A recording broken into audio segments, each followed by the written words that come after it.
Chapter 1454. The two armies were about to go to war, but Sun Wen came with Jiang Pengji's letter. No one could figure out his true intentions. Before Niel Yang summoned Sun Wen, he had Fan Shen entertain Sun Wen and secretly sound him out to find out Sun Wen's true intentions. Fan Shen. Sun Wen's heart skipped a beat when he heard the surname.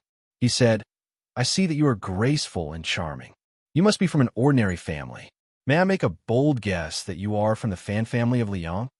Zhongzhou had 10 prefectures and 33 counties. The land was vast and rich. Liang was a county under the jurisdiction of Sun Prefecture. It was a fertile land of fish and rice. Because of the prevalence of private schools, Zhongzhou produced many distinguished people who left their names in history. Although the Fan family could not be compared to the Nie family, it was still one of the top gentry families in Zhongzhou. Sun Wen knew Fan Shen's surname when he heard it. He had left Zhongzhou earlier. Fan Shen's name had not spread out of Sun Prefecture, so Sun Wen had never heard of him. Fan Shen's eyes were filled with surprise. He smiled and said, "You have sharp eyes. I am indeed from the Fan family of Liang." The teacher spoke with a Bianzhou accent. "I didn't believe it when I heard that you were from Zhongzhou, but now I do." Sun Wen smiled. "Instead of saying that my eyes are sharp, I should say that you have sharp ears." You guessed it right away. He had lived in Bei Prefecture, northern borderline, for many years. His accent had changed due to the local influence. He did not expect Fan Shen to be able to recognize it. Fan Shen was very hospitable. He specially sent a chef to make local delicacies in Bianzhou. Even Sun Wen's temporary tent was decorated according to the local style. If not for the tense relationship between the two armies, Sun Wen would have given Fan Shen a 5-star rating. He was meticulous in his work. In a familiar environment, people could not help but let their guard down, especially when they were facing people who had a good impression of them. Fan Shen and Sun Wen chatted about the past in Zhongzhou. They were very congenial. No matter what Sun Wen said, Fan Shen could reply. Not long after, their relationship had taken a big step closer. To outsiders, Sun Wen and Fan Shen seemed like a pair of like-minded friends. They talked to each other happily. Only the people involved knew that they were using words as a weapon. They had exchanged dozens of exchanges and were constantly on guard against language traps set by the other party.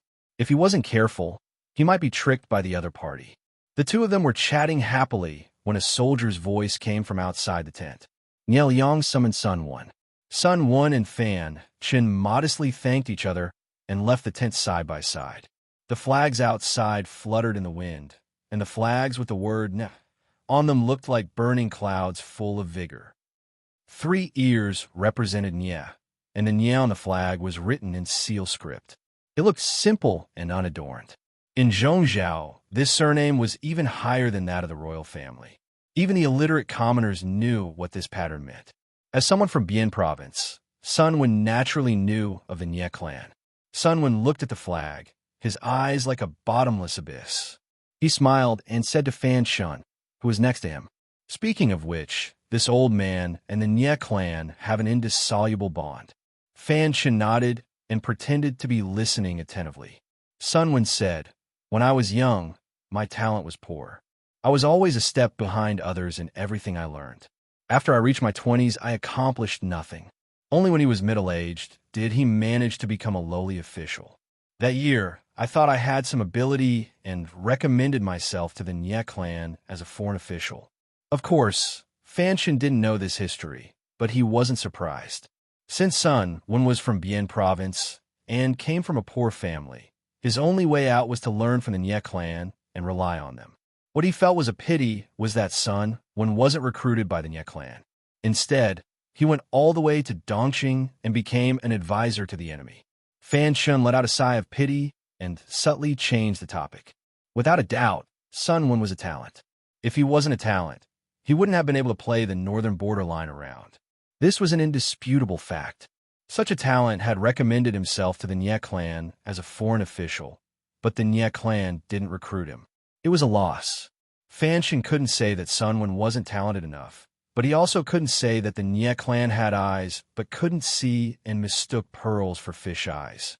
He could only express his pity from the Nie clan's point of view. At the same time, he affirmed Sun Wen's talent to save face for both parties. Fan Shan was very good with words, and his words were very soothing. Sun Wen curled his lips. His calm eyes carried a hint of coldness.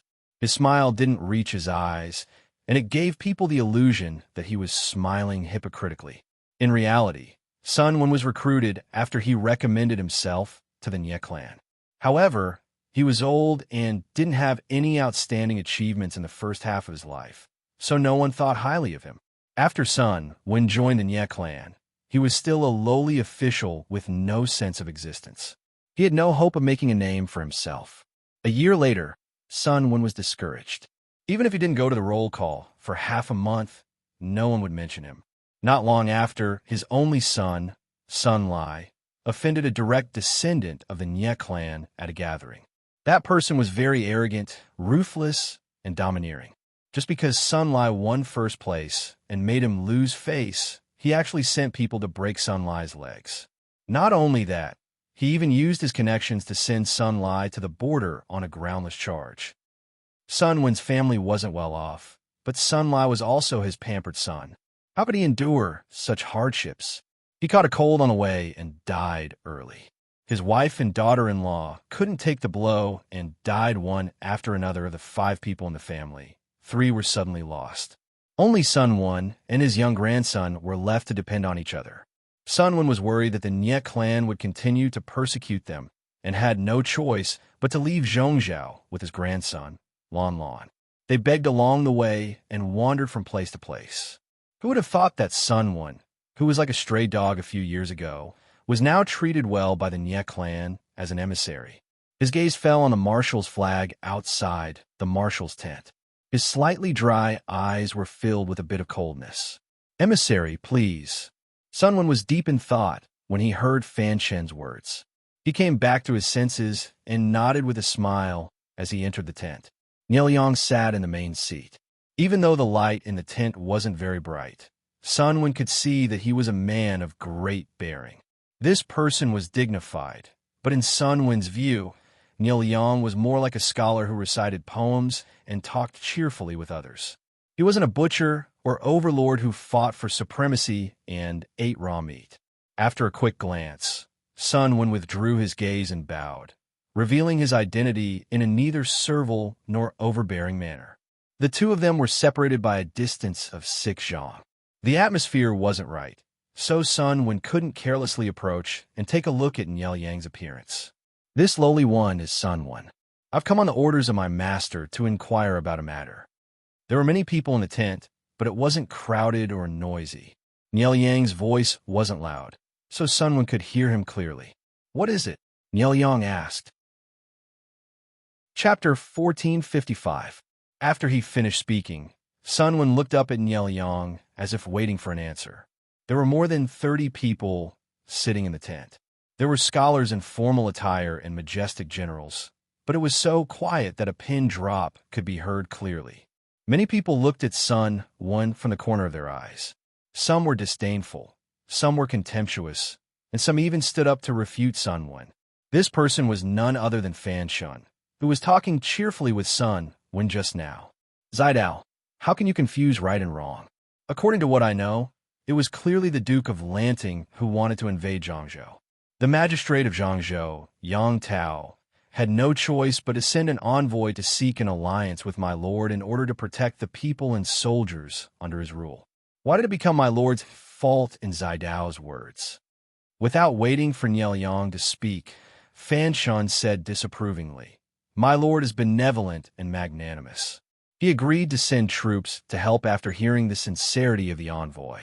If the Duke of Lanting knew about it, he would take the initiative to withdraw his troops and quell the war. Does Zidao think this makes sense? Sun Wen smiled and said, "According to what you said, Lord Guangshan intends to be the peacemaker? If so, Lord Guangshan can write a letter to inform my lord. Based on Lord Guangshan's character, how can my lord not give him face? If the 3 families can communicate peacefully, how can this happen? Lord Guangshan didn't inform my lord and brought more than 200,000 troops to camp outside Zhanjiang Pass to prepare for war. How can my lord turn a blind eye?" If Nielyong really sent troops for Yang Tao's sake, why didn't he write a letter to persuade him first? Without a second word, Nielyong brought more than 200,000 troops to threaten Zhanjiang Pass. What did he mean? Was Nielyong trying to be the peacemaker or coveting Dongqing's territory? In the words of the livestream audience, it was like being a traitor and still wanting to build a memorial. It was obviously a robber's act, but he insisted on justifying it. How pretentious! In contrast, his lord's style was much more unusual. She was not picky about excuses at all. Because you will attack me in the future, I will send troops to destroy you now. I will do it with a reason. Even a blind person could see how lame Jiang Pengji's reason was. But did she despise it? Fan Chen's expression changed. Before he could refute, his colleague stepped forward and asked Sunwon, I heard that the Duke of Lanting is under the control of the Huang Song and the Su and Pei families. The magistrate of Zhangzhou, Yang Tao, once led troops from Nansheng to Zhangzhou in Dongqing to help the Duke of Lanting resist the enemy. Sunwon said, official business is official business. The two families have formed an alliance to resist the enemy. Although my lord has received help from the Duke of Zhengzhe, the Duke of Zhengzhe has sent troops to avenge his father's death. Don't all of you know that the Duke of Zhengzhe's enemy, who killed his father, Zhao Xiao, has been recruited by Su Bei and is now a guest of honor under his banner? Forming an alliance was one thing, but Yang Tao was no saint. He didn't come all this way for righteousness, but for revenge. Don't make Yang Tao look like a white lotus. Sunwon didn't buy it. Even so, the Duke of Lanting and Yang Tao are allies. Sunwon said, indeed. The man laughed again. None of the allies that the Duke of Lanting has formed an alliance with have had a good ending. Jiang Pengji and Su Bei had formed an alliance.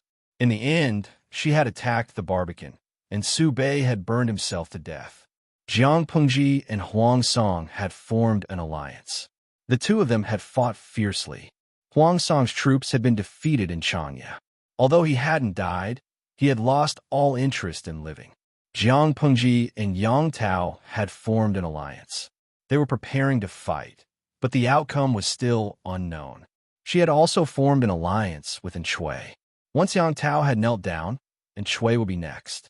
He would probably not have a good ending either. Look, this was all evidence of her killing her acquaintances. She treated her allies so cruelly and viciously. Did she still have any morals? Why did the scholars of the world not like to rely on Jiang Pengji? It was because her reputation was too bad. Others despised her. Sunwon was calm and at ease in the face of such sarcasm. The world is bustling for benefits. The world is bustling for benefits. Forming an alliance to resist the enemy is a win-win situation. Both parties advance and retreat together. This is a temporary and expedient measure. I dare to ask on behalf of everyone, has my lord done anything unrighteous to harm her allies in the slightest during the alliance? Sunwon smiled and said, my lord has never done anything that hasn't dried up or broken an alliance. Your questioning just now is extremely rude. The alliance had ended. The two parties had different ideologies and standpoints. If it was time to fight, then fight. Was she still going to hold on her old feelings and not let go? Even if she were to deal with Yang Tao now, his lord was perfectly justified. As a human, one had to fight for their dignity. Yang Tao had spread so many nasty rumors that slandered his lord. It was rumored that Yang Tao had condoned them. Who could sit still? His lord was a woman. Her reputation was more important than a man's. She definitely had to seek justice from Yang Tao. Sunwon, whose skin was as thick as the corner of a city wall, was infuriated by his words. Another person said, the excuse that the Duke of Lanting used to send troops to suppress Yang Tao is truly laughable. How can it be justified? Sunwon said, that's not true. As a woman, my lord's journey has not been easy. Who doesn't know that it's a taboo for her to talk about her gender? Yang Tao's behavior was despicable. He found a man who looked like my lord and made him appear naked in public. Ordinary people paid money to remove his sinful roots. His actions undoubtedly threw my lord's reputation to the ground and trampled on it. If a noble lord can swallow this malice, how can my lord establish herself in the future? Sun Wen spoke in a righteous manner. Yang Tao deserved to be beaten. The Nie family still rushed to form an alliance with him to fight against Jiang Pengji. They were obviously helping an evildoer. Someone sneered and said, whether this was done by the magistrate of Zhangzhou or not remains to be discussed. I heard that there's also a pair of men in Wanzhou who look like the magistrate of Zhangzhou and the important minister beside him, Yin Lin. The two of them did shameless things in broad daylight. Isn't this an act of humiliation? Sun Wen said resolutely, my lord has investigated this matter clearly. It was done by the traitors of the Tao family. They intended to frame and instigate trouble. If that's the case, why isn't the incident in Zhangzhou a ploy by the Tao family to frame Yang Tao? The style of these two incidents was so consistent. It was obviously the Tao family who instigated trouble. Jiang Pengji wrongly accused a good person. Not only did she not repent, but she also used the righteous excuse to crusade against Yang Tao. Her intentions were sinister. Sun Wen vetoed the idea once again, speaking with conviction. Why? High-quality imitations of Yang Tao and Yin Lin appeared in Wanzhou. My lord sent people to deal with them, and found the culprit by following the clues. What about Yang Tao? They didn't do anything. They didn't even make an official statement. It was obvious that they had a guilty conscience. When Sun Wen said this, he habitually forgot that Yang Tao was still in a stalemate with the four factions of Nanman at the front line of Nansheng. All in all, Yang Tao was asking for a beating. The Nie family, who carried the banner of righteousness, was also ambitious and coveted the territory of Dongqing. These two families were jackals of the same tribe. They had clearly planned to bully his lord. It was 2 against 1 to bully the pitiful little girl. Chapter 1456. This Sun Wen is a bit too difficult to deal with. Fan Chun was infuriated. Recalling Sun Wen's words in the tent, he was still angry. Did this person not want to live? Did Sun Wen really think that the words envoys are not to be killed could save his life? With the tension between the two armies, he still dared to provoke the bottom line of Nielyang and his subordinates. He really did not want to live. Not to mention, Sun Wen's behavior in front of Nielyang could be considered arrogant and rude. If Nielyang really killed him in anger, Sun Wen would have died in vain. Sun Wen had the courage to confront the enemy and disregard his own life. His courage was commendable. A young general laughed. It's fine if he's difficult to deal with, but he just has to be so thick-skinned. This general sees that the other gentlemen don't look very well. Isn't this Sun Wen an old man who can't carry anything? Isn't he afraid that someone will stab him a few times and send him to hell? Wei Yong looked down. Sun Wen is probably well aware of this and has long been fearless. This was the first time he had seen someone criticize someone so rudely. Fan Chen said, "This one is curious. Did this Sun Wen come here just to interrogate Lu Shi?" Wei Yong frowned lightly. "I'm afraid it's not that simple." The others sighed as they discussed. Only Nielyang, who was sitting in a main seat, was deep in thought. His brows showed traces of hardship. Even with Nielyang's excellent self-restraint, he had been angered by Sun Wen today. He was frail to begin with, and in order not to affect the morale of the army, he forced himself to hold on. Every time he appeared in front of others, he would not stay for long in order to hide the truth. Today, his anger affected his heart and lungs.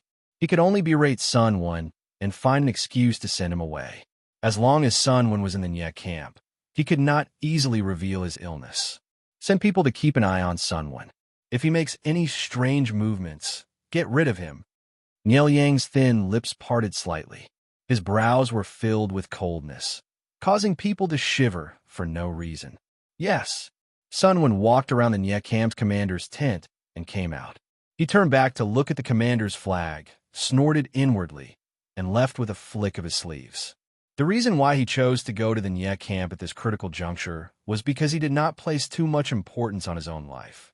Initially, he was also prepared to go on a one-way trip, but now he no longer thought so. Not only did he want to complete the mission perfectly, he also wanted to leave the Nye camp alive. No matter how big of a commotion he caused, Sun Wen had a good night's sleep. He woke up at daybreak to practice his swordsmanship. His posture was relaxed, as if the Nye camp was his own home. The spies who were secretly observing him were all speechless. This old man's son was really bold. This is Nye Ying's camp, not his home. How could he sleep so soundly and still have the leisure to practice swordsmanship? As it turned out, not only did Sun Wen have the time to practice swordsmanship, but he also had the time to be picky about the food in the camp. He made full use of his age advantage and flaunted his seniority. Even though he wasn't being unreasonable, he was still difficult to deal with. Nye Ying's men thought that they had taken good care of Sun Wen, but who knew that the old man still had 2 points of dissatisfaction. He was dissatisfied here and there. Sun Wen was a picky eater and refused to eat 2 meals in a row.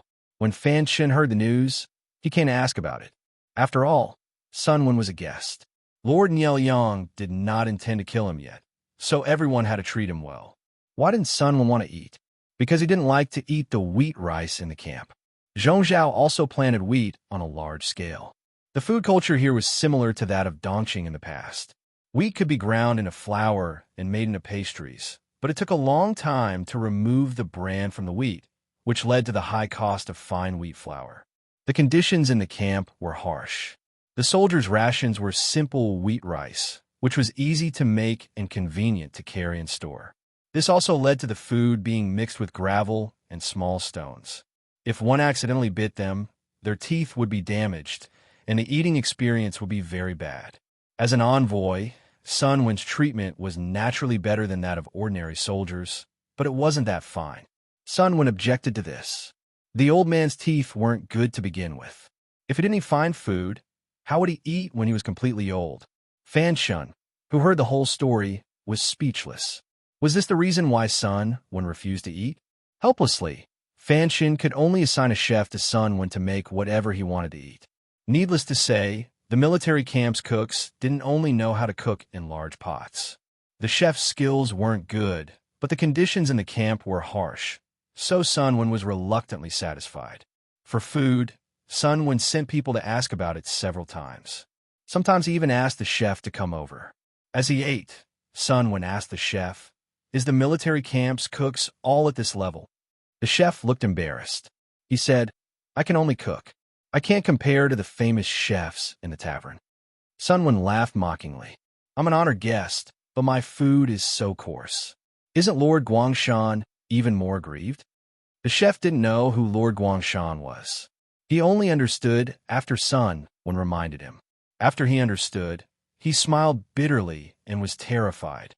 Naturally, the Lord's meals couldn't be handled by ordinary cooks. If a spy sneaked into the camp and poisoned the Lord's meals, wouldn't it be over? To ensure safety, Nielyang's meals were prepared by professionals. The ingredients and stove were also independent. Not only Nielyang, but Jiang Pengji, Yang Tao, and the other feudal vassals were the same. Sun Wen couldn't get information from Fan Shen. He had to be on guard at all times, but it was much easier to deal with a chef. He didn't ask sensitive questions, such as how many meals Nielyang ate in a day and how much he ate in a meal. He only asked about Nielyang's daily food intake in a curious tone.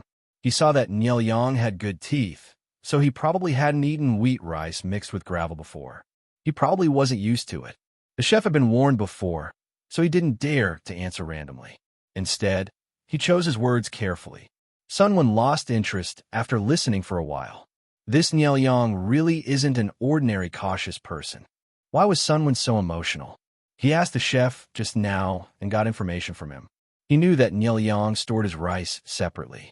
Sun Wen only needed to know the approximate size and weight of the bag of rice, as well as how long it took to finish the bag. He could calculate how much rice Nielyang ate in each meal. He calculated in his heart and found that Nielyang really ate 2 bowls of rice per meal, just as the information said. However, this didn't prove that Nielyang was in good health. At most, it proved that Nielyang was meticulous enough to consider such details. If Nielyang was in good health, why was Nielyang only willing to see him once after Sun Wen had been in the Nye camp for 3 or 4 days? The only time they met, Nielyang's position was still dark. Sun Wen couldn't see clearly from 2 or 3 feet away. In addition, Sun Wen had insulted so many people and behaved rudely. Nielyang was obviously angry, but didn't rebuke him. Instead, he found an excuse to send Sun Wen away.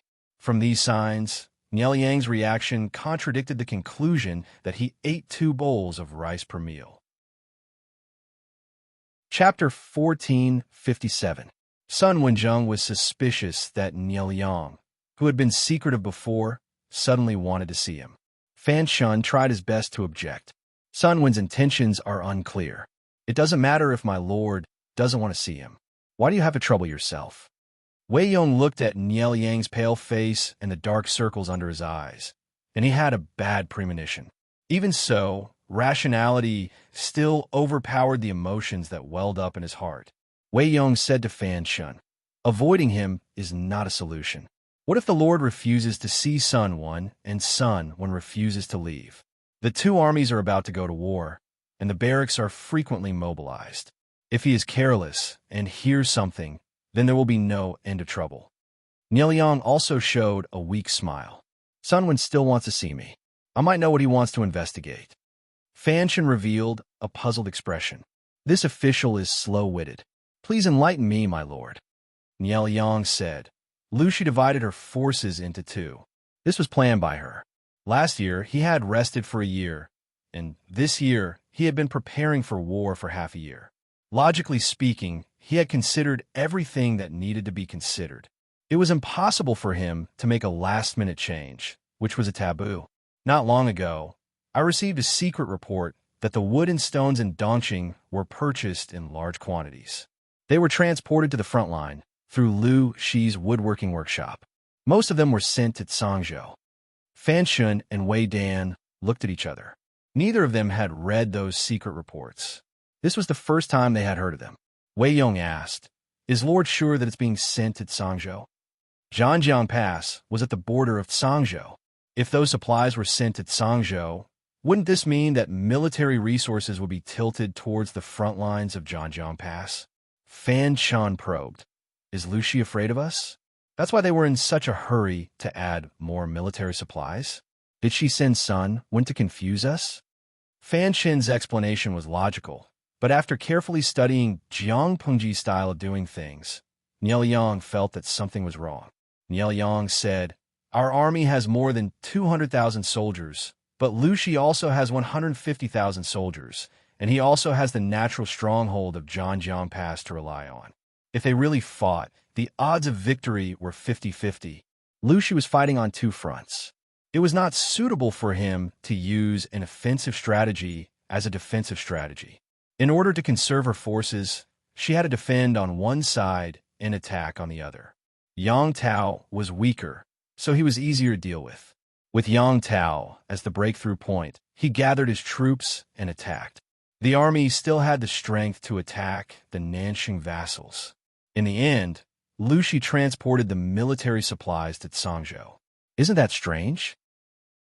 According to Nielyang's analysis, they should reinforce the southern battlefront at this time and try to take down Yang Tao in the shortest amount of time possible while still having the strength to deal with Shui. Jiang Pengji did not play by the rules. Instead, she sent more troops to Cangzhou. Was she that afraid that Zhanjiang Pass wouldn't be able to hold on? Nielyang sent someone to collect information about Jiang Pengji. After careful analysis, he felt that Jiang Pengji was not that kind of person. It seemed like he was taking an unconventional approach, like a gambler staking everything on a single throw, but in reality, he had a well-thought-out plan and would not waste even a fraction of his strength if he could. Therefore, the act of reinforcing Cangzhou seemed to have a deeper meaning. Fan Shin was silent for a long time after hearing this, and a terrifying guess appeared in his mind. Could it be that Liu Shi wants to switch from defense to offense? Can she afford it? At this moment, Nielyang felt a tightness in his chest. He lifted his sleeve to cover his mouth and coughed a few times. A familiar taste welled up in his throat. Nielyang was shocked, but his expression did not change. Under the cover of his wide sleeve, he wiped the filth he coughed up with a handkerchief. Ever since he knew that his body was getting worse, he no longer wore bright and youthful clothes. He changed from indigo, cyan, and blue to dark brown, black, or black. If he accidentally coughed up blood in front of others, he could at least deceive them. Nielyong secretly kept the handkerchief. When his fingertips touched the warm filth, a thought suddenly flashed through his mind. He frowned slightly and said, "Her? Could it be?" Fanshan asked, "Has my lord thought of something?" Wei Dan and Nielyong had known each other for many years. The two had long reached a certain tacit understanding. Seeing Nielyang's reaction, Wei Dan seemed to have thought of something. Without waiting for him to speak, Nielyong said coldly, "Lu Shi has enough troops. It won't be a problem to waste a year and a half, but my body can't be wasted." Fan Shun and Wei Dan felt as if they had been struck by lightning. "My lord," Nielyong waved his hand and said, "The original plan was to use surprise troops to break through the gate of Zhanjiang Pass in the shortest time possible. Before anything could be done, Lu Shi suddenly sent reinforcements to Zhanjiang Pass. The difficulty of breaking through the pass has increased. If Lu Shi is more cunning and uses delaying tactics, my body..." Even though Nielyong had been hiding his illness, a few of his confidants knew. If they didn't know that Nielyong would suddenly die one day, there wouldn't even be someone to stand up and stabilize the situation. Wei Dan and Wei Dan immediately said, "My lord is in the prime of his life. He will definitely live to a ripe old age." Nielyong laughed and said, "I know my body. If Lu Shi has this idea, Sun Wen will have to deal with it carefully."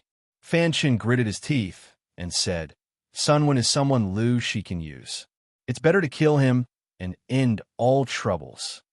Nielyong shook his head. Sun Wen couldn't be killed yet. Killing him would easily alert the enemy. Who knew what that lunatic Jiang Pengji would do next? Nielyong said, "There's a change in the plan. Zixuan, send someone to Bianzhou to fetch Dalong. Be discreet. If Nielyang's body really couldn't take it, the army would definitely be in chaos. Nieqing could still stabilize the situation here. Most importantly, Nieqing held the military power in his hands. The Nie clan wouldn't dare to act rashly." Nielyong thought about it carefully again and found that he didn't miss anything. Then he changed his clothes and asked someone to apply some makeup to enhance his complexion. It was normal for Nielyong to do so. Moreover, Sun Wen couldn't stare at his face. The meeting this time was less tense, but the atmosphere was more solemn than the last time. Sun Wen returned empty-handed, but he wasn't discouraged. He couldn't take advantage of Nielyong, but he could deal with others. He returned to the tent and waited for a while. The attendant who escorted Sun Wen wanted to see him. Sun Wen said in a low voice, "How's the investigation going?"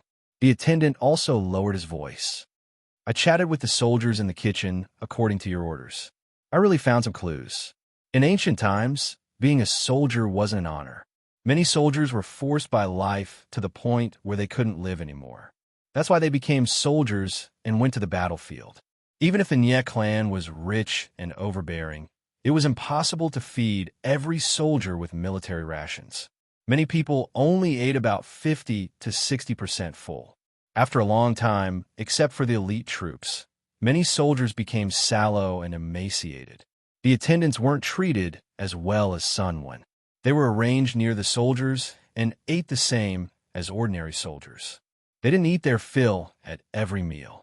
He followed Sun Wen's instructions and got close to the cooks in the logistics department. While chatting, he found that there were unspoken rules in the logistics department. The logistics department had a lot of money. Many of the soldiers in charge of the cooks could eat until they were fat. The happiest one was Nielyang's cook. Why was that? The soldier in charge of the logistics department complained, "Look at him. He eats like a pig's brain." The attendant laughed. "He's indeed a little fat." The soldier said, "Hey, isn't it rice to feed people?" The attendant said, "Isn't it the same wheat rice?" The soldier said, "How is that? The rice that the nobles don't eat is eaten by him. That's why he's like a pig's brain." The attendant said, "The nobles have to eat too. How much will be left after eating?" Chapter 1458. Hearing this, Sun Wen's entire body trembled. He quickly reached out and grabbed the attendant's wrist. He asked, did he only eat 2 chopsticks at a meal, or only 2 chopsticks at every meal? If it was the former, it meant that Nielyong had a bad appetite. If it was the latter, It meant that there was something wrong with Niel Yang's body. This lowly one also tested him almost every meal. Also, the attendant continued, this lowly one also heard something else. That noble ate very little at every meal, but not a single bowl of medicine was missing. The dregs of the medicine had to be burned and buried secretly. Sunwin was speechless. I thought I overestimated Niel Yang, but I underestimated his cautiousness. It was rare to see someone so cautious. If Sunwin didn't play by the rules, it would have been very difficult to find evidence of Niel Yang's poor health. Sunwin pondered for a while and ordered the attendant, think of a way to secretly get some dregs. The sooner, the better. The more careful, the better. The attendant replied, this lowly one understands. After the attendant left, Sunwin shook his sleeves and exhaled a mouthful of turbid air. It's time to find an excuse to leave.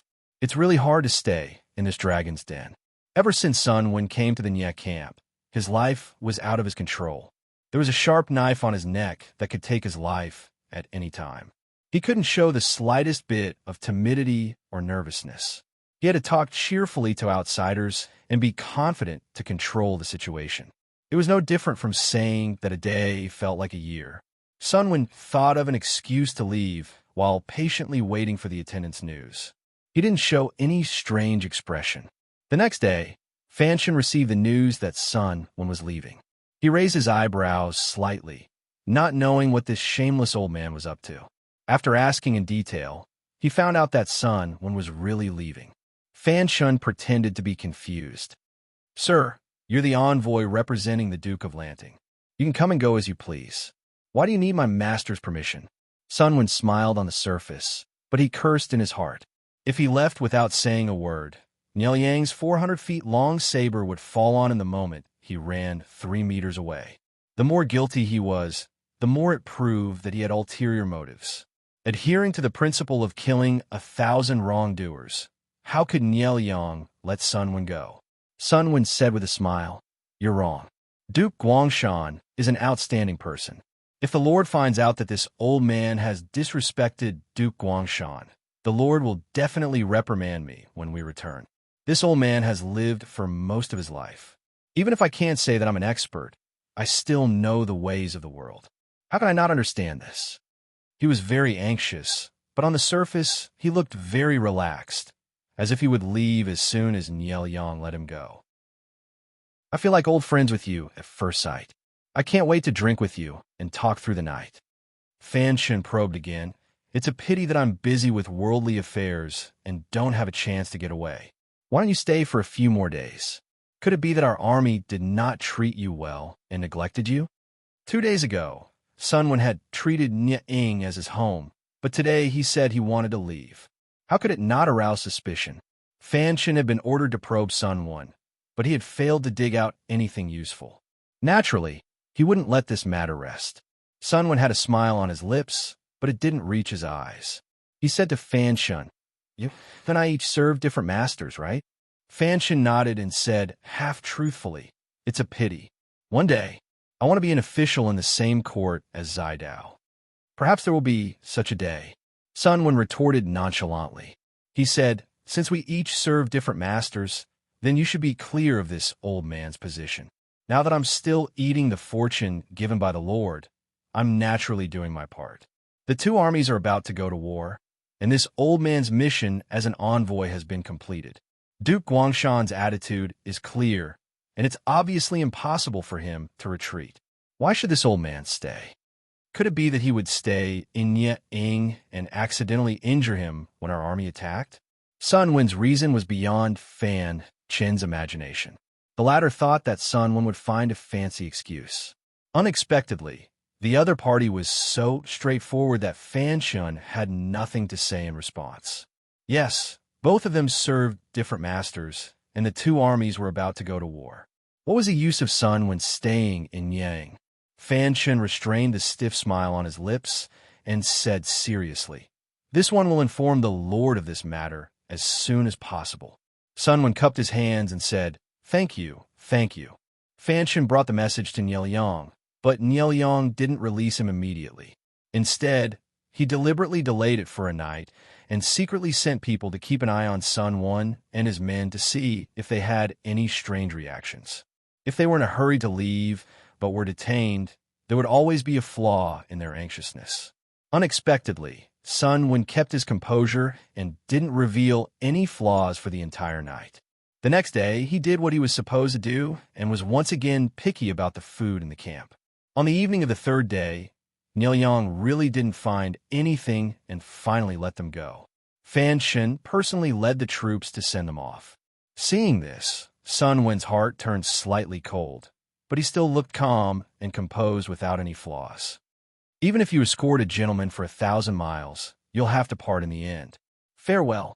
The surroundings were overgrown with weeds. It was vast and barren, making people feel a chill for no reason. Sun Wen smiled and cupped his hands to bid farewell to Fan Shen. He stepped on the stool and entered the carriage, secretly instructing the coachman. Walk slowly. There's no need to rush. Send people to keep an eye on the people behind. Fan Shen brought 500 soldiers, each riding a war horse. It wouldn't take long to catch up with them. If Sun Wen hurriedly drove the carriage away, Fan Shen would catch up with him with his men and kill him on the spot. Even without lifting the curtain of the carriage to look back, Sun Wen could feel a pair of scorching eyes locked on him. He raised his hand to touch his chest. Not only could he feel a strong and active heartbeat, but he could also feel a small bump. The attendants had secretly obtained some medicinal dregs by bribing the kitchen soldiers. Sun Wen didn't dare to put the dregs in his carry-on luggage. Instead, he wrapped it up and stuffed it into the inner lining of his shirt. He noticed that someone had secretly touched their luggage last night and the night before. Even though he was very cautious, Sun Wen still found some clues and became even more nervous. Advisor, they're still following. Sun Wen's heart skipped a beat. He asked how. The coachman said they stop and walk. It doesn't look like they're going to kill anyone. Sun Wen said, pass down the order. Don't act rashly. Just pretend that they don't exist and move forward at this speed. Although he said so, the enemies behind them were like the black and white impermanence holding the soul-binding chains, floating quietly beside them. Who wouldn't be nervous? After following them for a quarter of an hour, Fan Shen found that Sun Wen was still able to keep his composure.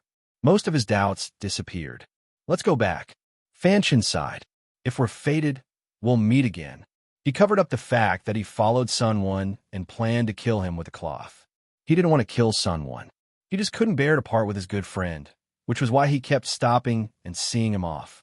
Go! Fan Shen turned his head back to take a look, then unwillingly turned his horse around. Chapter 1459. Bai Ning was the one who came to help Sun Wen. Although Bai Ning was a warrior recommended by Wei Ci, he had started accumulating military merits from the bottom of the military camp. Now, he had made a name for himself. He was appointed to help Sun Wen, which showed Jiang Pengji's trust in him. Counselor, Bai Ning had been waiting there every day. Today, he finally saw a figure on the horizon. His nerves immediately tensed up. When they got closer, the scouts confirmed that they were Sun Wen's men and hurried forward to welcome them. Sun Wen's face was pale, and his forehead was sweating. He felt relieved when he saw Bai Ning. Where's the Lord now? Sun Wen stepped on the stool and realized that his legs were weak. His shirt was drenched in sweat. He could not help but smile bitterly. He was old and could not take fright. After the confrontation, his heart was in his throat. He was sweating all over, but he finally calmed down. The Lord is discussing in the tent. Bai Ning saw that he did not look well and said, Counselor, why don't you rest for a while? You look, Sun Wen was an old man in his 50s. Even though he ate black sesame every day to maintain his health, most of his hair had turned gray. The wrinkles on his face were getting deeper and deeper. After the shock, his face was as pale as a sheet. He looked very scary, as if he would faint in the next second. No, I can still hold on. General, you don't have to be so careful. Sun Wen rested for a while before his weak legs regained their strength. Looking at the familiar flag fluttering in the sky above the camp, an emotion called peace gradually welled up in his heart. Sun Wen took a deep breath, shook his long sleeves, and returned to his usual appearance. Grandfather, before entering the commander's tent, Sun Wen heard his grandson Lan Lan's voice. He looked in the direction of the voice and saw that his grandson, who had become much darker, smiled at him. "Why are you here?" Sun Wen frowned. Although he spoiled his grandson, he knew the situation. This was the military camp. To Sun Lan, too much spoiling and care was definitely not love but harm. Sun Lan stepped forward and bowed to Sun Wen and Bai Ning. He smiled and said, "I'm working here." Because of their age, Jiang Pengji threw Sun Lan and Feng Yi to deal with trivial matters. Although they were all trivial matters, they could also be used to train them. It was the first time for these two young gentlemen, who had grown up in a honeypot, to experience the battlefield.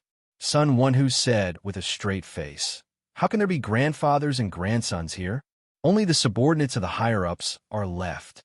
Sun Lan's little face fell, and she gave a pitiful "Oh." "What's in your arms?" Sun Wen asked. Sun Lan said, "I've just sorted out the military affairs to send to the Lord for review." The corner of Sun Wen's mouth twitched. It took him quite a while to restrain the urge to give his grandson a piece of candy. "Hurry up and go," Sun Wen said. "Since it's a military matter, it must be sent to the Lord's desk as soon as possible, no matter how urgent it is." Sun Lan had never seen such a stern grandfather before and was immediately intimidated. She hugged the stack of documents in her arms and jogged to the commander's tent. Sun Wen gritted his teeth and said resentfully, "This kid..." Fortunately, it was just an ordinary military matter. If it was a major military matter, this brat would have committed a grave mistake. Bai Ning said, "Why are you so angry, counselor?" This general has heard that the previous lord also praised Sun Shao, Lang Jun, and Feng Delang. Although the two of them are young, they are very disciplined in handling matters. If they train for a few years, they will definitely become capable officials. Sun Wen said, "Capable officials?" Capable officials are not cabbages sold on the street. Lan Lan is still far from that. Bai Ning smiled and said nothing. The two entered the tent one after the other. Jiang Pengji was indeed in a meeting. Sun Lan was sitting in a corner and listening carefully. Feng Zhen's son, Feng Yi, was sitting in a corner behind Jiang Pengji and was recording something. Feng Yi was recording the contents of the meeting, such as who said what. He did not need to miss a word, but he could not deviate from the original meaning. Sun Wen stepped forward and bowed. "Greetings, my lord. I was fortunate enough to not disappoint you and have returned with important evidence." Jiang Pengji naturally remembered why Sun Wen had gone to the Nye camp. She hurriedly asked, "What's the result?" Sun Wen took out a small bag of medicinal dregs and said, "According to my many investigations, Niel Yang's body is already like an arrow at the end of its flight. He eats less than half of a normal person's 3 meals a day. Apart from that, he must drink a bowl of medicine every meal. This is the dregs after the medicine is brewed.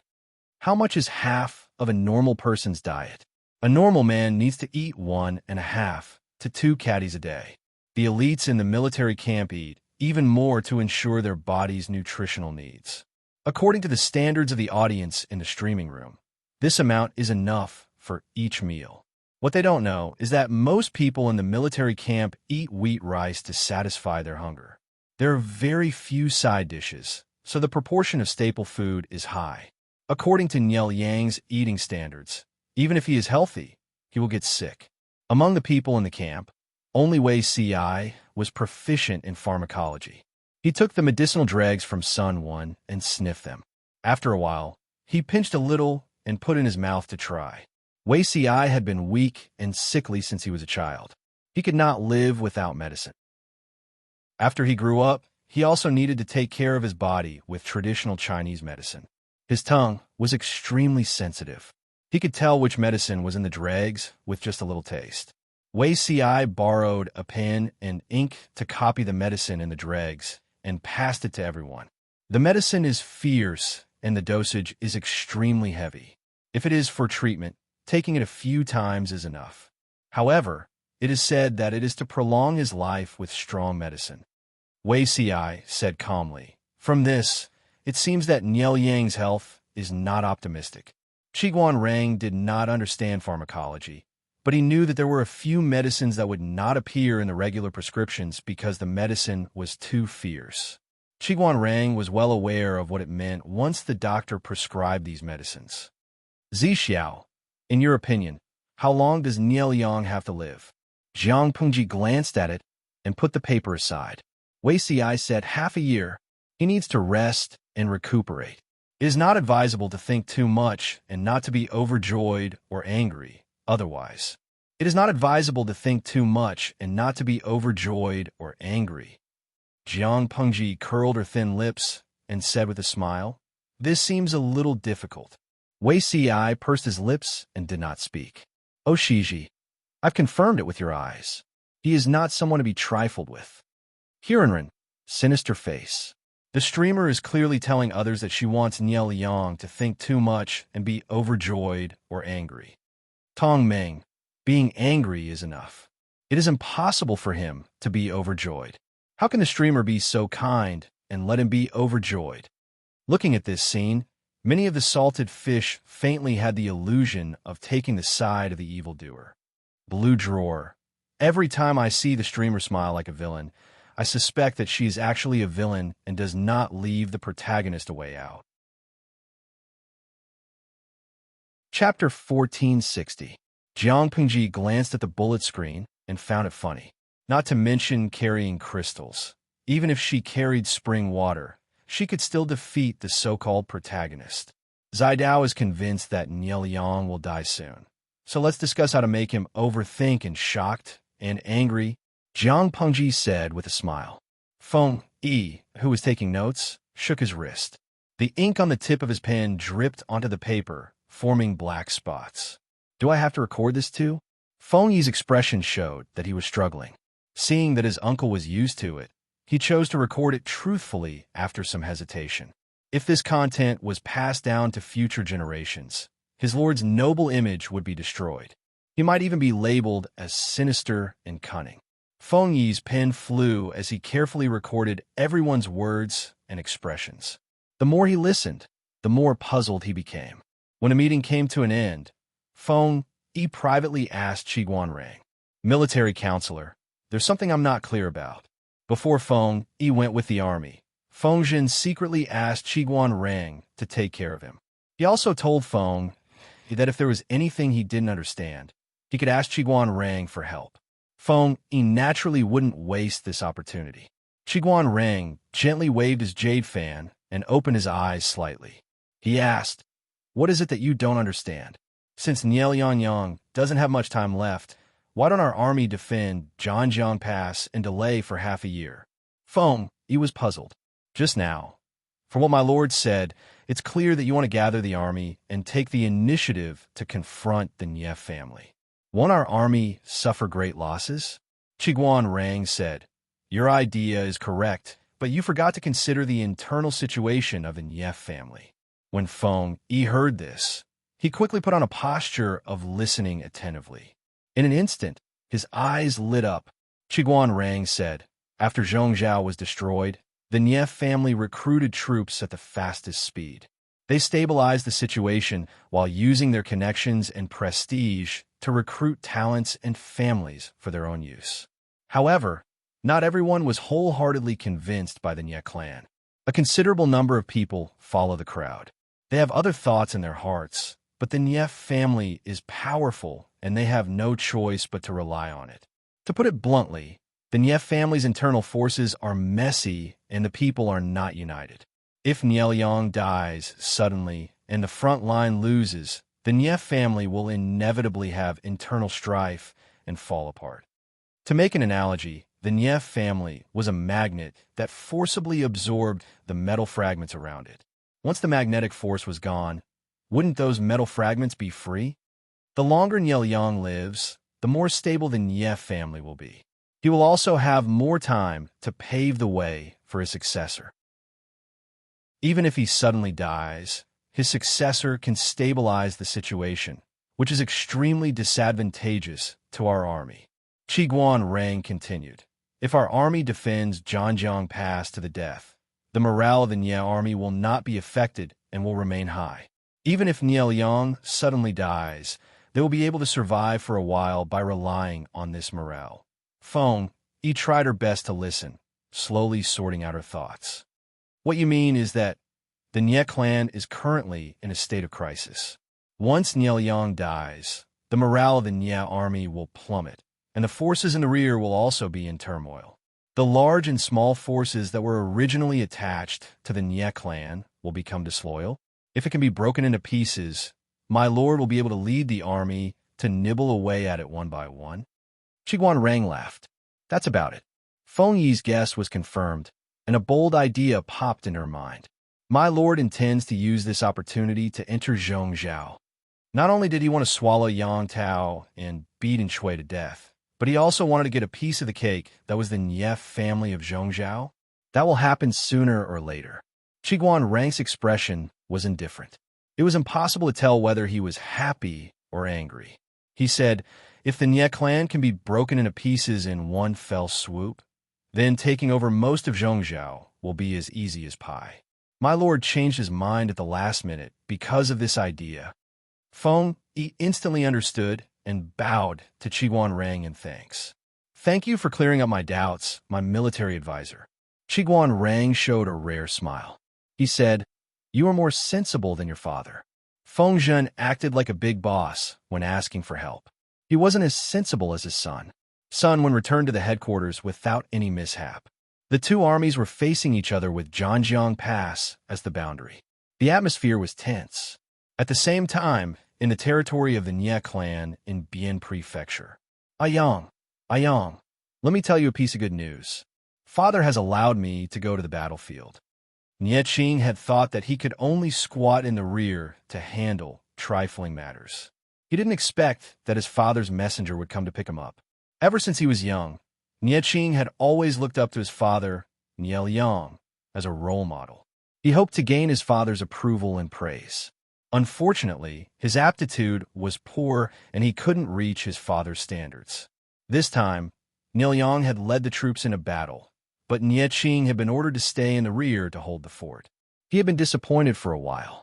When Nielyang heard this, he suddenly opened his slightly narrowed eyes, a look of shock and horror on his face. Why did Uncle suddenly change his mind? Didn't he just tell you to guard the rear? Although Nielyang asked this, his mind was spinning in circles.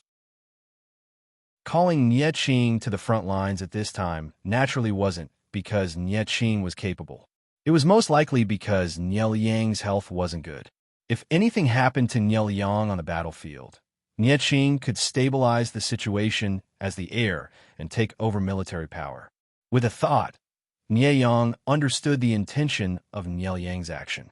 Nye Qing said, Father must have his reasons for doing this. Nielyang cupped his hands and smiled. Then, little brother will congratulate elder cousin and wait for your triumphant return. Nye Qing said, there's no need to wait for my triumphant return. You can come with me. Nielyang was shocked and said embarrassedly, Uncle wants you to go. It's not good for little brother to go as well. Nye Qing said, why not? I could somewhat guess my father's intentions. If the situation is really that bad, it'll be dangerous for Ayang to stay here. Why don't you come with me to the front lines?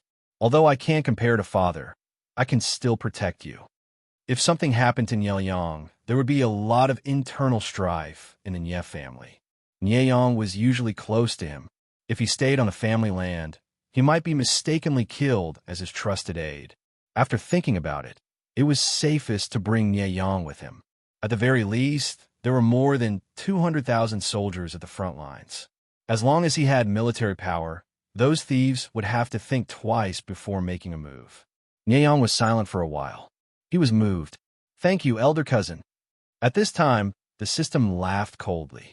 Nye Qing and Nielyang aren't here, so you can make a move. If you go to the front lines with Nye Qing, what will happen to the big and small forces you've secretly recruited? Nielyang was too egoistic. He changed plans without any discussion. The system hated the feeling of being out of control. Nielyang laughed coldly. The older he grew, the more he felt that this thing was a hindrance. Say, if Nielyang and Nye Qing both die on the battlefield, who will be the only one who can stand up and stabilize the situation? Chapter 1461. Fortunately, the Lord loves to repair roads. Otherwise, this batch of supplies would only arrive a few days later. Knowing that the first batch of supplies had arrived at the front line, Feng Zhen and the others hurriedly sent people to receive them. They were busy counting the supplies and checking the accounts. After confirming that there was no mistake, the crowd heaved a sigh of relief. His lord was capricious and changed her mind at the last minute. This caused the frontline defense equipment to be insufficient. Once they adopted a defensive formation, they would definitely suffer a great loss. Feng Zhen and the others had been on tenterhooks for a few days, afraid that the enemy would find out what was going on. They hadn't slept well at all. Now that their supplies had arrived, they were more confident. A faint smile appeared on Yang Xi's haggard face. He said, "My lord always says, if you want to be rich, you have to build roads first." Her words are crude, but the truth is not. Usually, there was no war to fight, and the flat roads were convenient for the people to travel.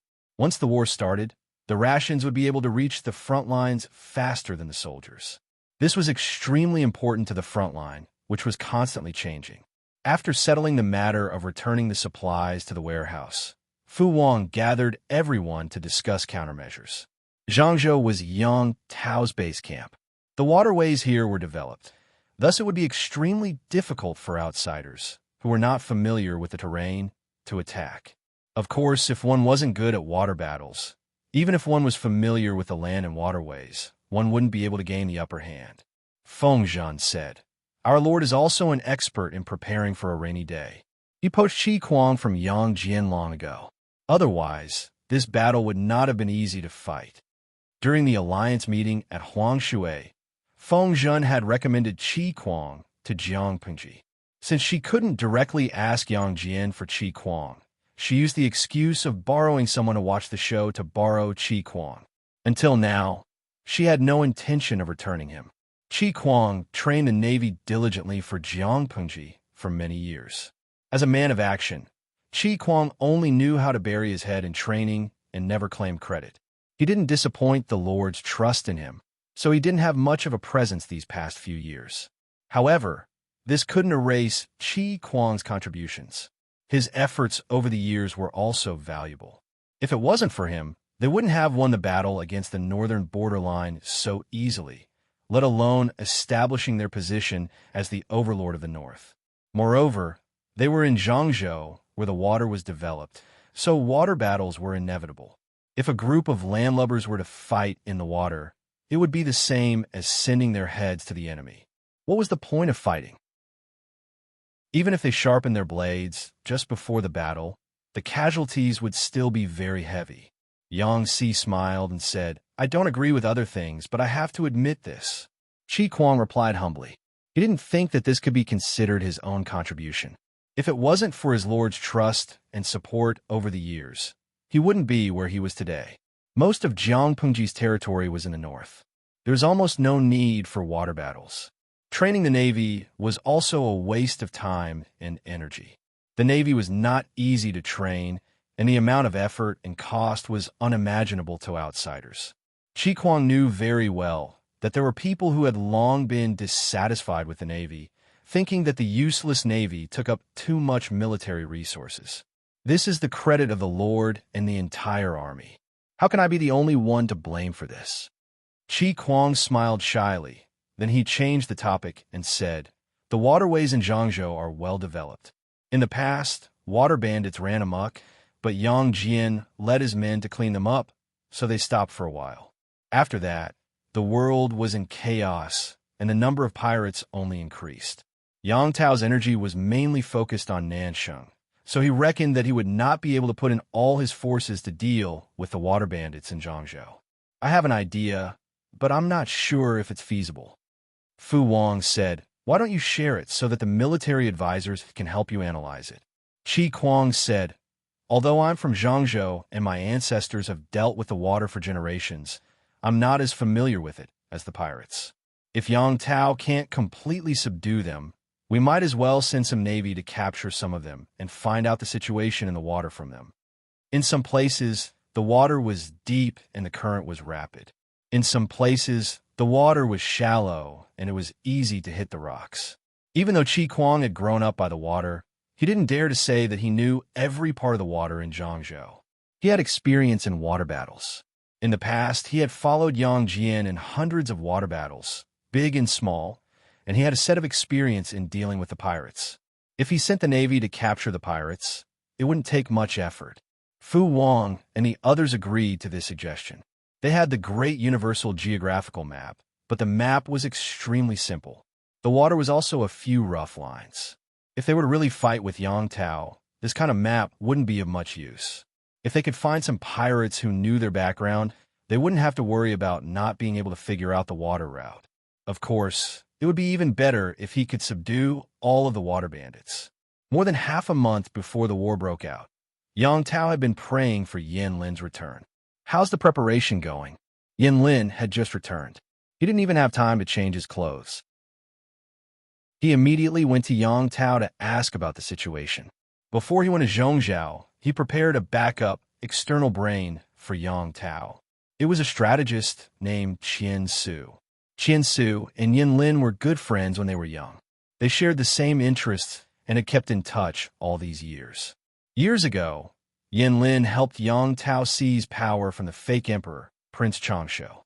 If it wasn't for Qian Su, who secretly supported him and used his family's power to help him, he wouldn't have succeeded. During Yin Lin's absence, Qian Su assisted Yang Tao in managing the internal affairs of the company. She also made sure that the logistics and war preparations were perfect. "Everything is ready," Qian Su said. "Xiaoyang, do you want to check it out? How can I not trust you?" Yin Lin said. "What's my lord's attitude towards this war?" Qian Su said, "My lord is enthusiastic about the war, but those people under him have other intentions." The structure of Yang Tao's subordinates was complicated. Some of them were old men from Zhangzhou, while others were from Nanxing. Compared to the former, who were loyal, the latter were more like opportunists. They saw that Jiang Pengji was powerful. She sent more than 200,000 elites to the border. They were scared before the war even started. Their fighting spirit was low. Qian Su had been worrying about this for the past few days. Yin Lin said, "I expected it. Those people didn't care whether Yang Tao won or lost. They only cared about their own interests."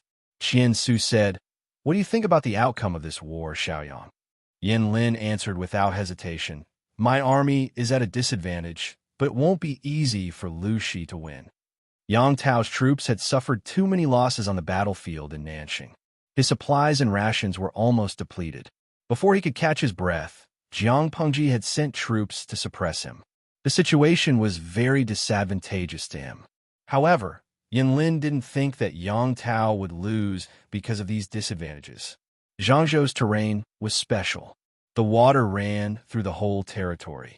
If they wanted to conquer this place, they had to fight in the water. Qian Su said, "Yes, most of Lu Shi's troops are northerners. They're not good at swimming."